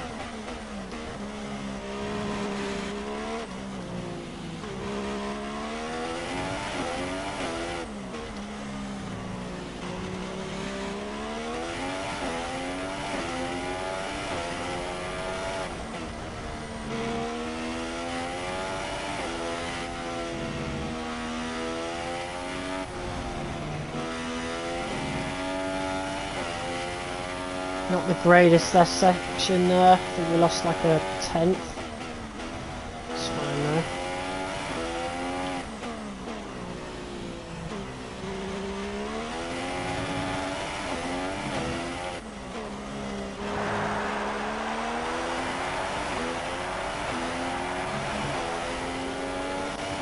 Whew! I think I just saw a P3. We're really pleased. Hell yeah! Let's go, man. As we wind down from the excitement Best of the rest qualifying, outside here's the a look at your top Mercedes. three. Not bad. Hamilton, Rosberg and Amana. It's time to leave for now, but we'll be back tomorrow. Oh, we were when the lucky Grand Prix though. itself gets underway. Ricardo set the exact same time as us, but because we were the first one to set it, we go in P3. I'm pretty sure that's the second time that has happened this season, so yeah, definitely a little lucky there. If he was just a 1,000th quicker, we would have been on P4, but whatever. P3 is a great start, getting stuck in with the Mercedes once again. So yeah, coming off of a win in Texas, that is a great continuation.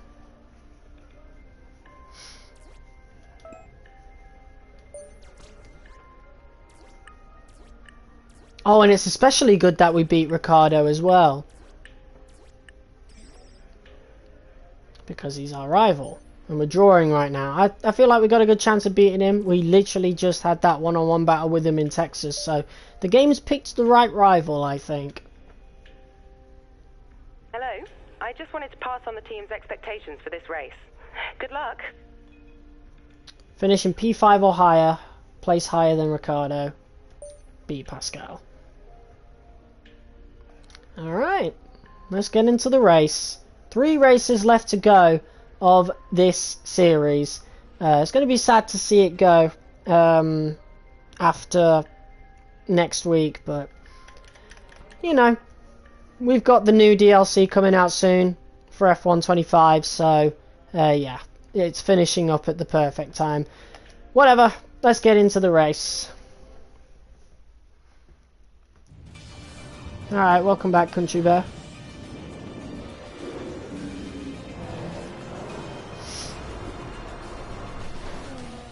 Six people watching, what's up guys? Just in time for the second race of the stream. Formula One may have been absent from Mexico for 23 years, but after 2015's triumphant return, it was as if we'd never been away. In Mexico, a Grand Prix is more than just a race. It's a celebration of speed and of bravery.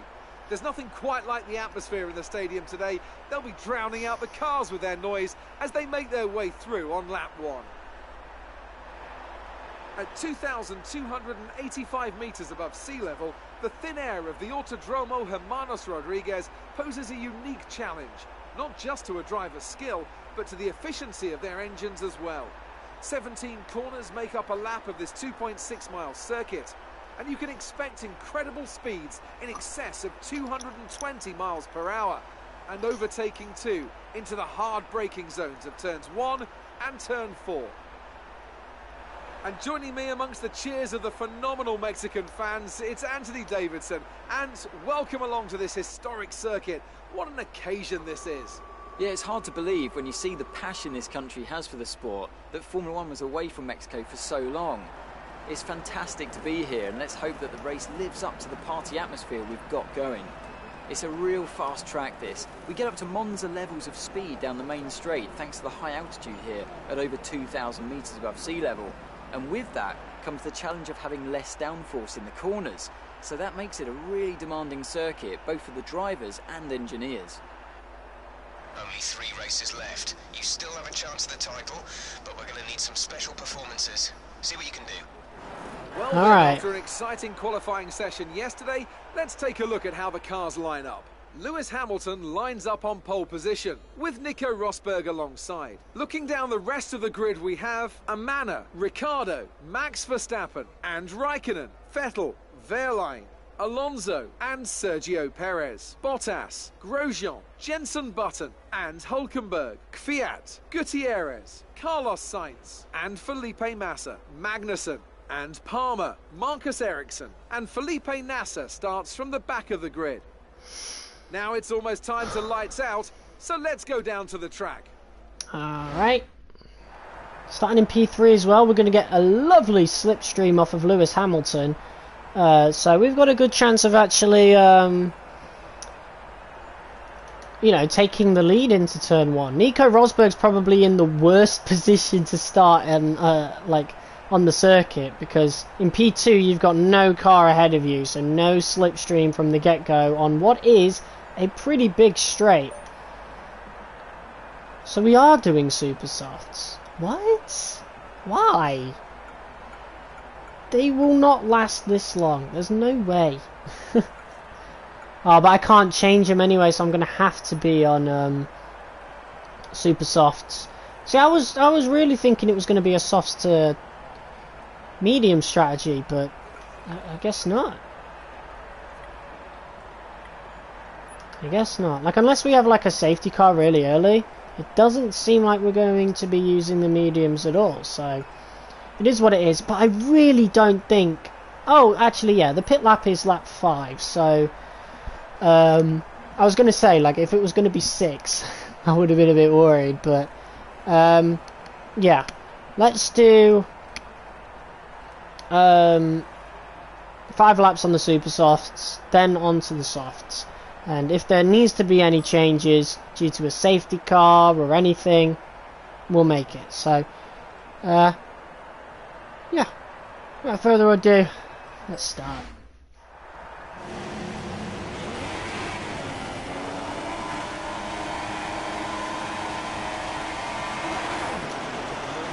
Oh, it's a really good start from us. Hamilton didn't get the greatest of starts, and Rosberg will be looking for a pass. Look at that, Hamilton being left in the dust by myself. Rosberg looking to make the pass. Our teammates in P4, very similar start to how Texas went. And Rosberg, okay, these two going side by side here as Rosberg pushes Hamilton to the outside. Rosberg, though, was not stable there, but because of that battling between the Mercedes, look at the lead we've got, 2.4 seconds in front, and that is actually a really bad thing for Hamilton, because Rosberg not only is going to get the big slipstream, but he may get DRS as well. There's a bit of a blockage behind us though that might cause a safety car, and yeah, there you go. Keep an eye on the delta. We need to keep it positive to avoid a penalty.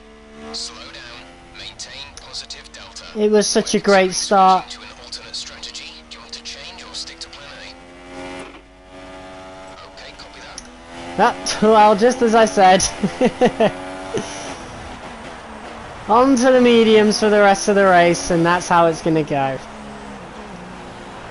There's always a lot of incidents in this game, isn't there? Drop your speed, our delta is too low and we risk a penalty. Slow your pace immediately.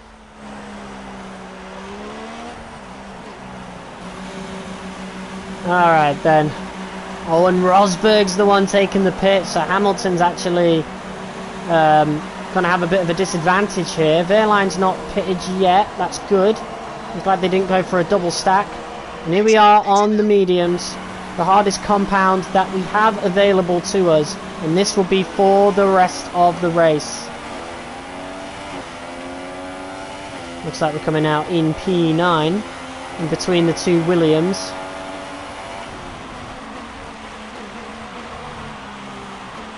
Okay, this is very interesting.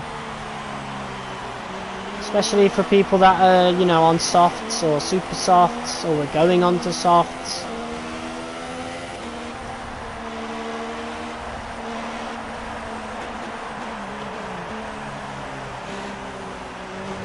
Looks like we'll be on this for the rest of the race.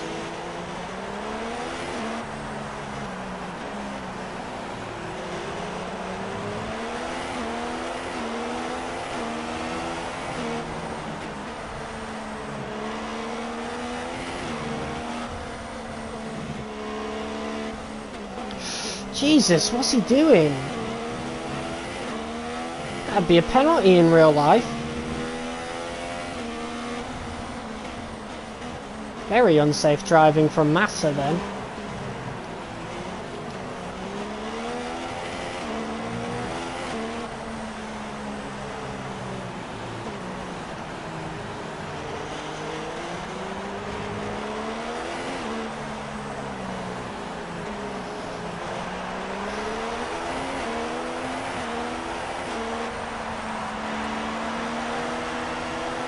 Trophy earned, follow that car. What's that for? Complete 10 penalty-free laps behind the safety car. Okay.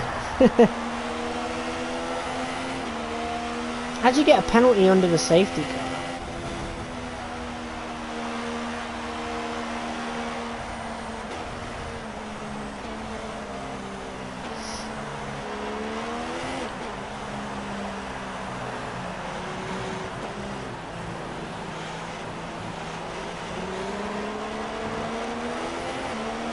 I wonder what even happened to cause the safety car. That's another thing. Our teammate's not pitted yet. He's in P3. Don't know if he's going for a much longer stint. I really hope it's not one of those things where he'll pit as the safety car is done, because yeah, that would be a bit dreadful. And it would definitely screw the likes of Hamilton out. Because honestly, they should have pitted on this lap. But they did not.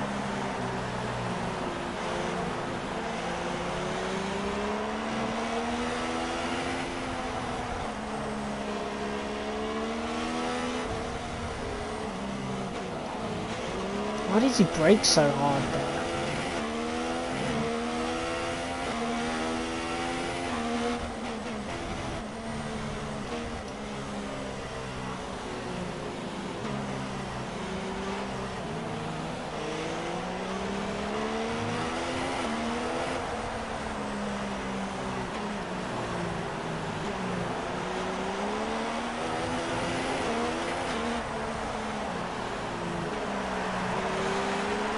To remain dry for a while. We will update you if the outlook changes.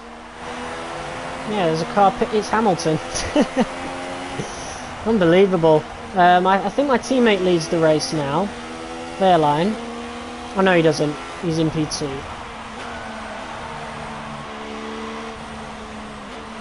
So he's going to be pitting on this next lap. Why didn't he pit under the safety car? I mean, unless the safety car is still going, but still, right? Like, he's going to lose a lot of positions. So he's just sticking to the strategy. It's so odd. But I guess, you know, when the engineers say, you know, like, I don't know, like, do they change the strategy for the AI? Surely they do, right? I mean, Rosberg pitted earlier, so a bunch of people pitted earlier, so surely it does. I don't even know where Rosberg is. Somewhere behind us, definitely. That might be him in P10.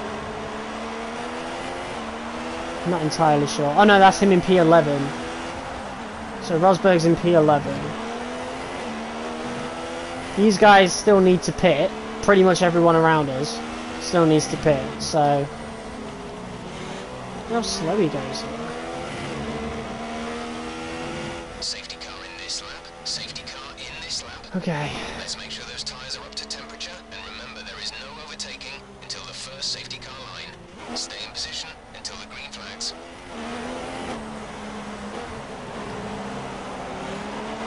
Alright, let's see how this goes. See if we can get a good safety car restart for us.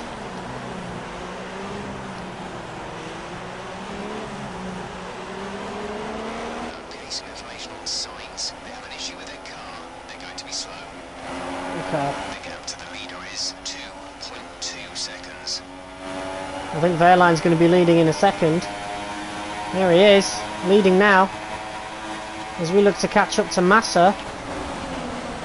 Going to dive down the inside. Could have gone for Raikkonen, but I decided to slam the brakes a little harder there. So I don't think we would have made that.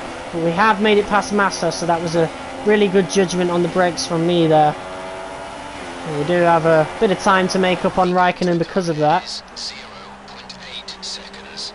But he'll be backed up by the pack ahead. It is our teammate leading the race so far, but pretty much everybody in front of us still needs to pit. So it doesn't really matter too much, although I think Wehrlein's going to have a good race regardless. I think he would have had an even better one had he pitted the lap after me, but you know, it is what it is. I mean, we're struggling to warm these tyres up, I think. I don't know, I've got a lot less grip. These guys on the super softs, they'll still have some tyre life, seeing as though they never completed a full lap on them. Are they all going to pit on this lap then, after the safety car? No, they're all still going. So they're going long on the super softs. But yeah, we're at a bit of a disadvantage here because of the lack of grip compared. Managing to stay ahead of the Williams though, of Massa.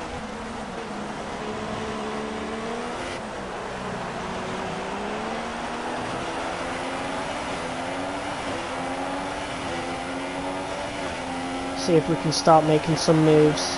Our teammate managed to retain the lead, so it goes to show just how good our car is in straight line.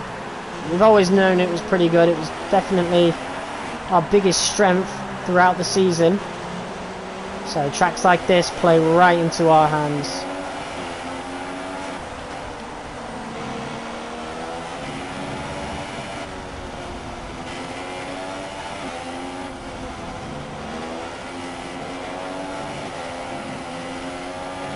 Yeah, these tyres really don't like the end of that section.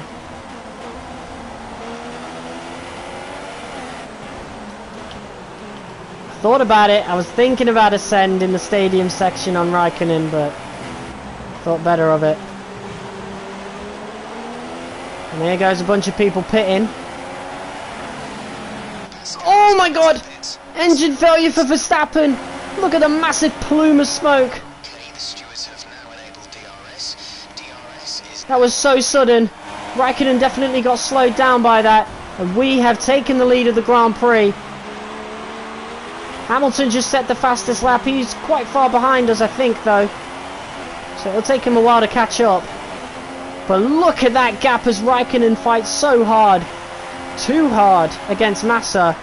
And just like lap 1, we have managed to build up a big lead for ourselves. In fact, it's the exact same gap of 2.6 seconds.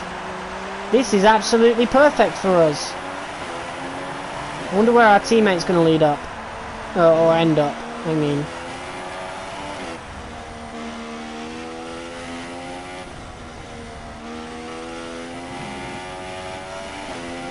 Absolutely insane how sudden that engine failure was for Verstappen.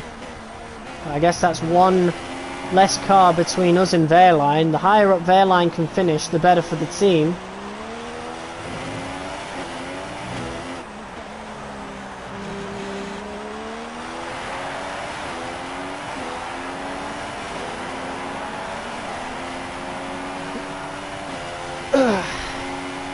Stretch my back a little bit. There's Rosberg making the move for P3. He's also on mediums. He might catch up by the end of the race. We've still got quite a few laps to go. So it's vital that we maintain this distance as much as possible, because if Rosberg especially gets into DRS range, it is pretty much over. So it's definitely something we've got to look out for.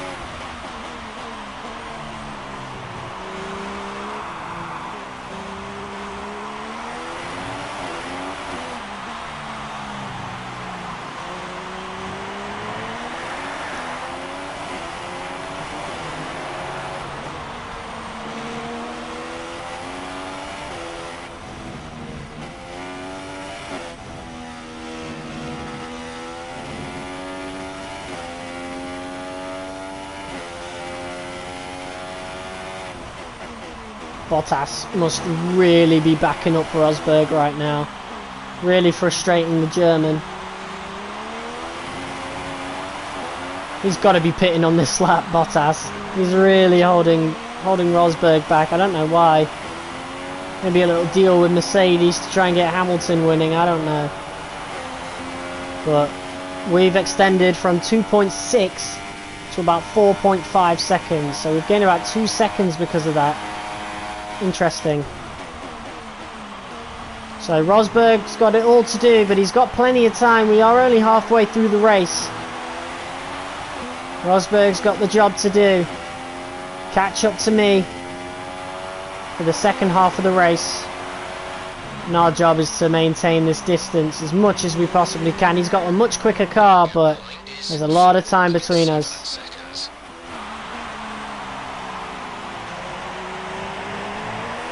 And we got a lot of rich mix to use as well after that safety car, so I think we timed that safety car just right. Or at least timed the pit under the safety car perfectly. That's what I should say. Look at Sergio Perez, the home hero. P3. The absolute scenes if he could pick up a podium here.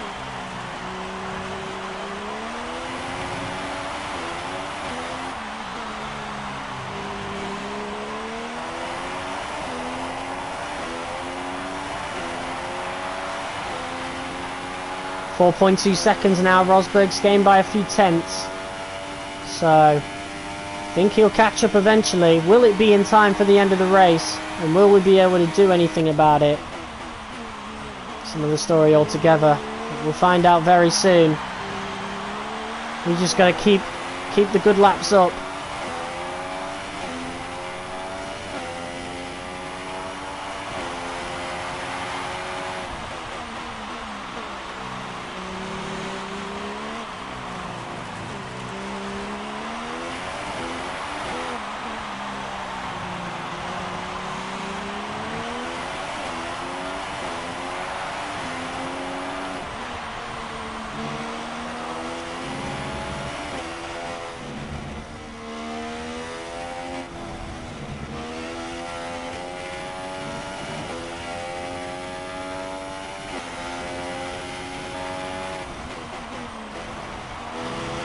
.9 seconds to Rosberg now.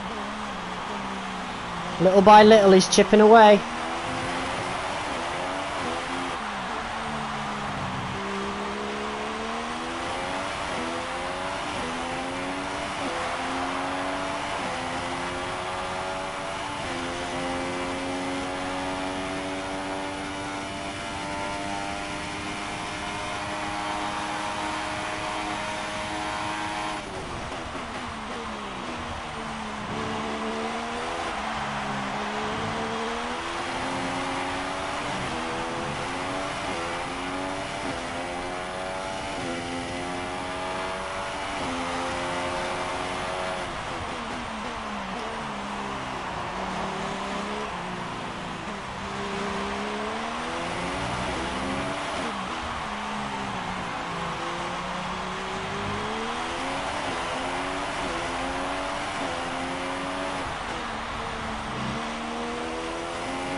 .2. Okay, we actually gained a bit of time on him. Never mind, 3.8. That changed. I wonder what it was counting on that 4.2. Probably like the first half of the track, because I could definitely see ourselves getting away from Rosberg on the main straight, because we seem to be the quickest car on the straight right now. But then everywhere else, when it comes to the downforce, that Mercedes is definitely better. So I think we'll do it.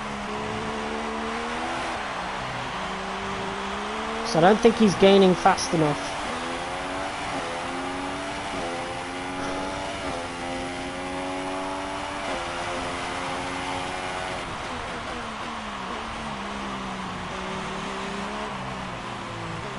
Hamilton just set another fastest lap. Is he on a 2-stop? No way. No way he's on a 2-stop. Either that or it's DRS. Verstappen, obviously DNF. Yeah, Hamilton's on a 2-stop. What is he doing? There's Pascal. Hopefully Pascal doesn't do a 2-stop. But yeah, what is Hamilton doing? This title race is becoming really interesting. With the really bizarre strategies from each team. Not just the title race though, just the season in general. It's just been really interesting. It seems like Rosberg gains a couple of tenths per lap. He gained a little bit more as I was a bit sloppy entering the S section, so he's only 3.4 seconds behind now.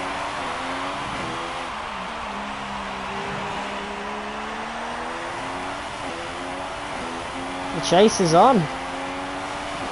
It's well and truly on. We just gotta stay consistent. 2.9 seconds though. He gained so much time in that last sector. In the last couple of sectors, that no matter how quick we are in sector 1 compared to him, you know, it's gonna be tough. Especially if he gets up close into DRS range. But the main place to overtake is the place that we are quicker than him, so that might be our saving grace in the end.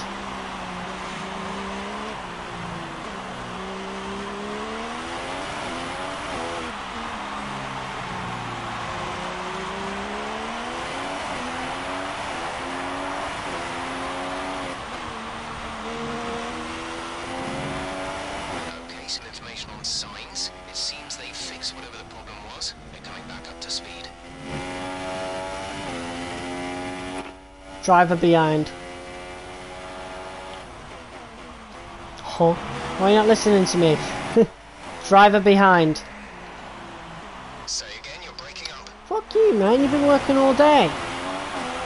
Or rather, all stream, should I say. Driver behind.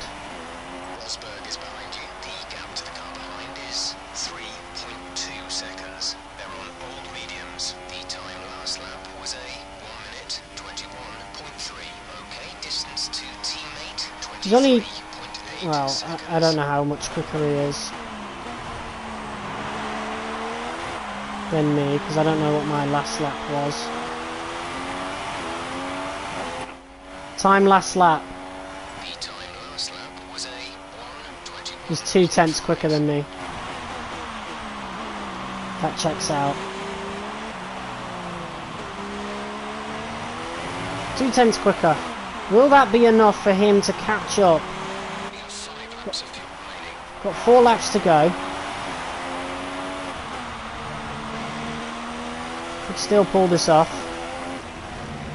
Very much reminds me of Sochi, this. And he got very close to overtaking us on that last lap. So... And it's a lot easier to defend at Sochi than it is Mexico, so... Could be in a bit of trouble here if history does repeat itself.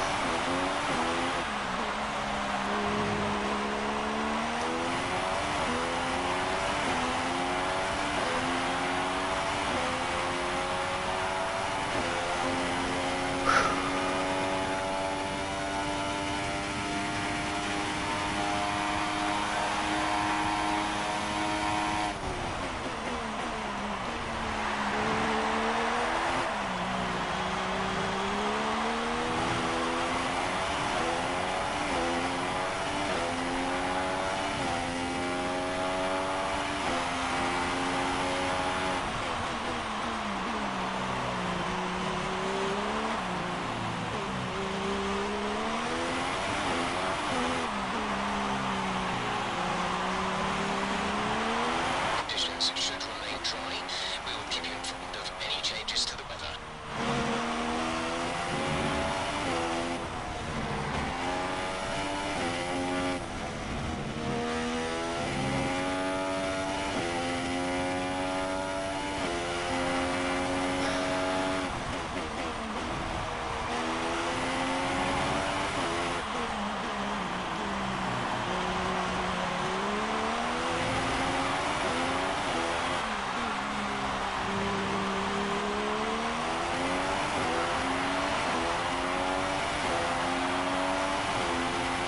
Two 2.3 seconds.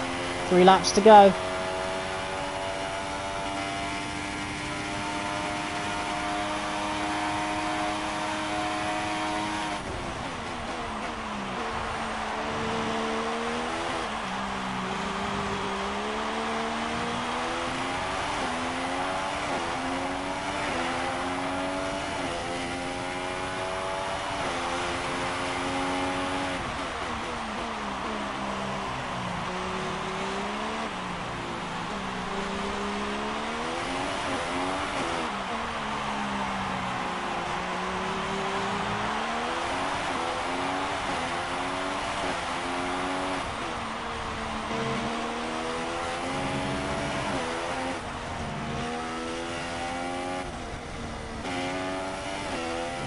There's 3 laps of fuel remaining.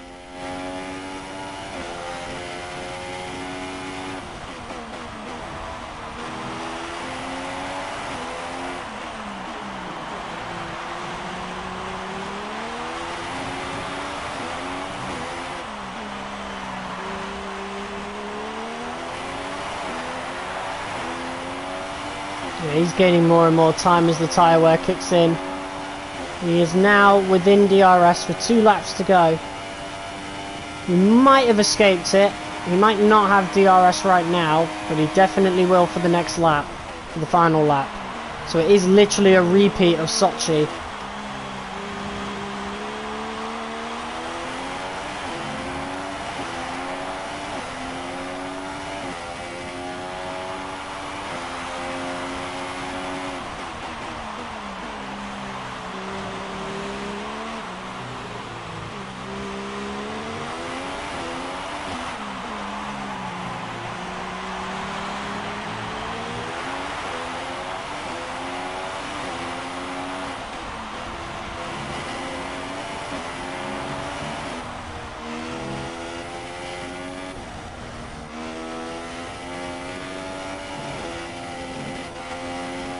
Oh, that was horrible. Tyre wear's really kicking in now. Last lap. He's certainly going to overtake us, or at least have a very good opportunity to do so.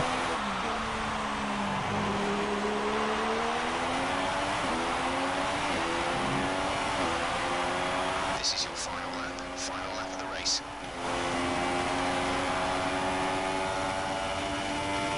Trying my best to get out of his way. We'll take the inside. Here comes Rosberg. He's really going to try and take this.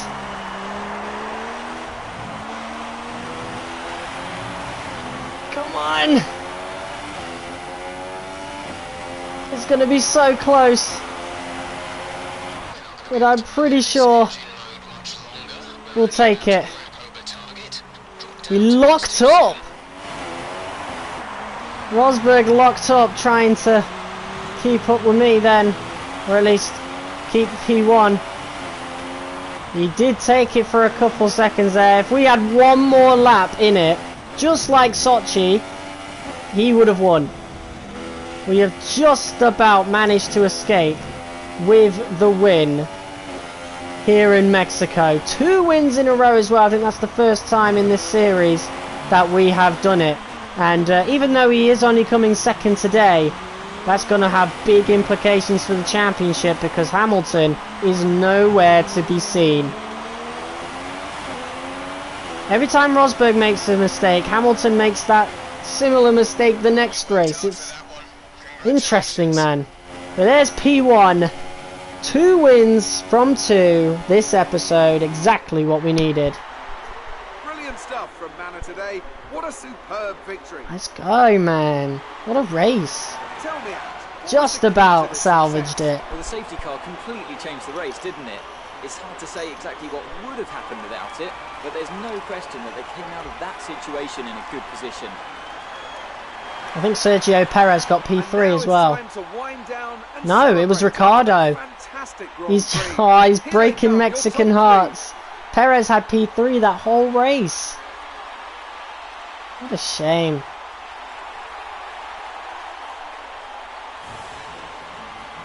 There you go. Another win for ourselves. Pascal Wehrlein gets P5. Let's go. Wow. Yeah, pointless for Hamilton.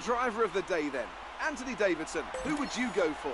It's a tough one, Crofty, but on balance, I think I'd go for Nico Rosberg. 2-point lead Nico Rosberg going into the last 2 Grand Prix of the season. We're still kind of in it. Extended their lead at the top of the standings. It was also a strong Grand Prix from 24 points away. To move themselves further up the table. Well, we still have a chance. Please join us next time for another thrilling installment of this. God, can you imagine if Suzuka didn't go the way it did, how much closer we'd be? 24 points off with just 2 Grand Prix to go. There is a genuine chance that we might take this championship.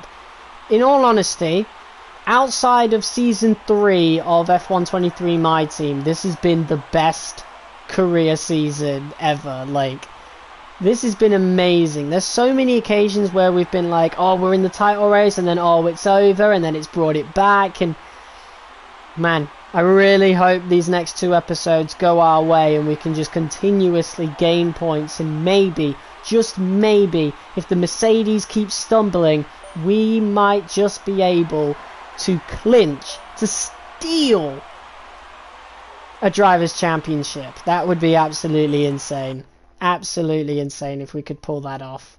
But whether or not we will do that, we'll find out next week. As next week will be the final time that we play this game for the foreseeable future. Tuesday we'll be doing the Brazilian Grand Prix, and on Thursday, so this time next week, we shall be doing the final episode, should everything go as they should. Unfortunately, we are losing the rivalry, which makes absolutely no sense to me because we just won the race, but whatever. Yeah, everything else is going absolutely swimmingly. I cannot wait to see what the rest of this championship has in store for us, but yeah, guys, that is the end of this episode of F1 2016 Career Mode. If you liked it, be sure to hit that like button as hard as you possibly can, comment, share and subscribe. Once we're finished with F1 2016 next week, the week after that is when the F1 2026 DLC comes out for F1 25, and a whole new Career Mode series shall begin. I'm really excited. Anyway, I'll see you guys next week.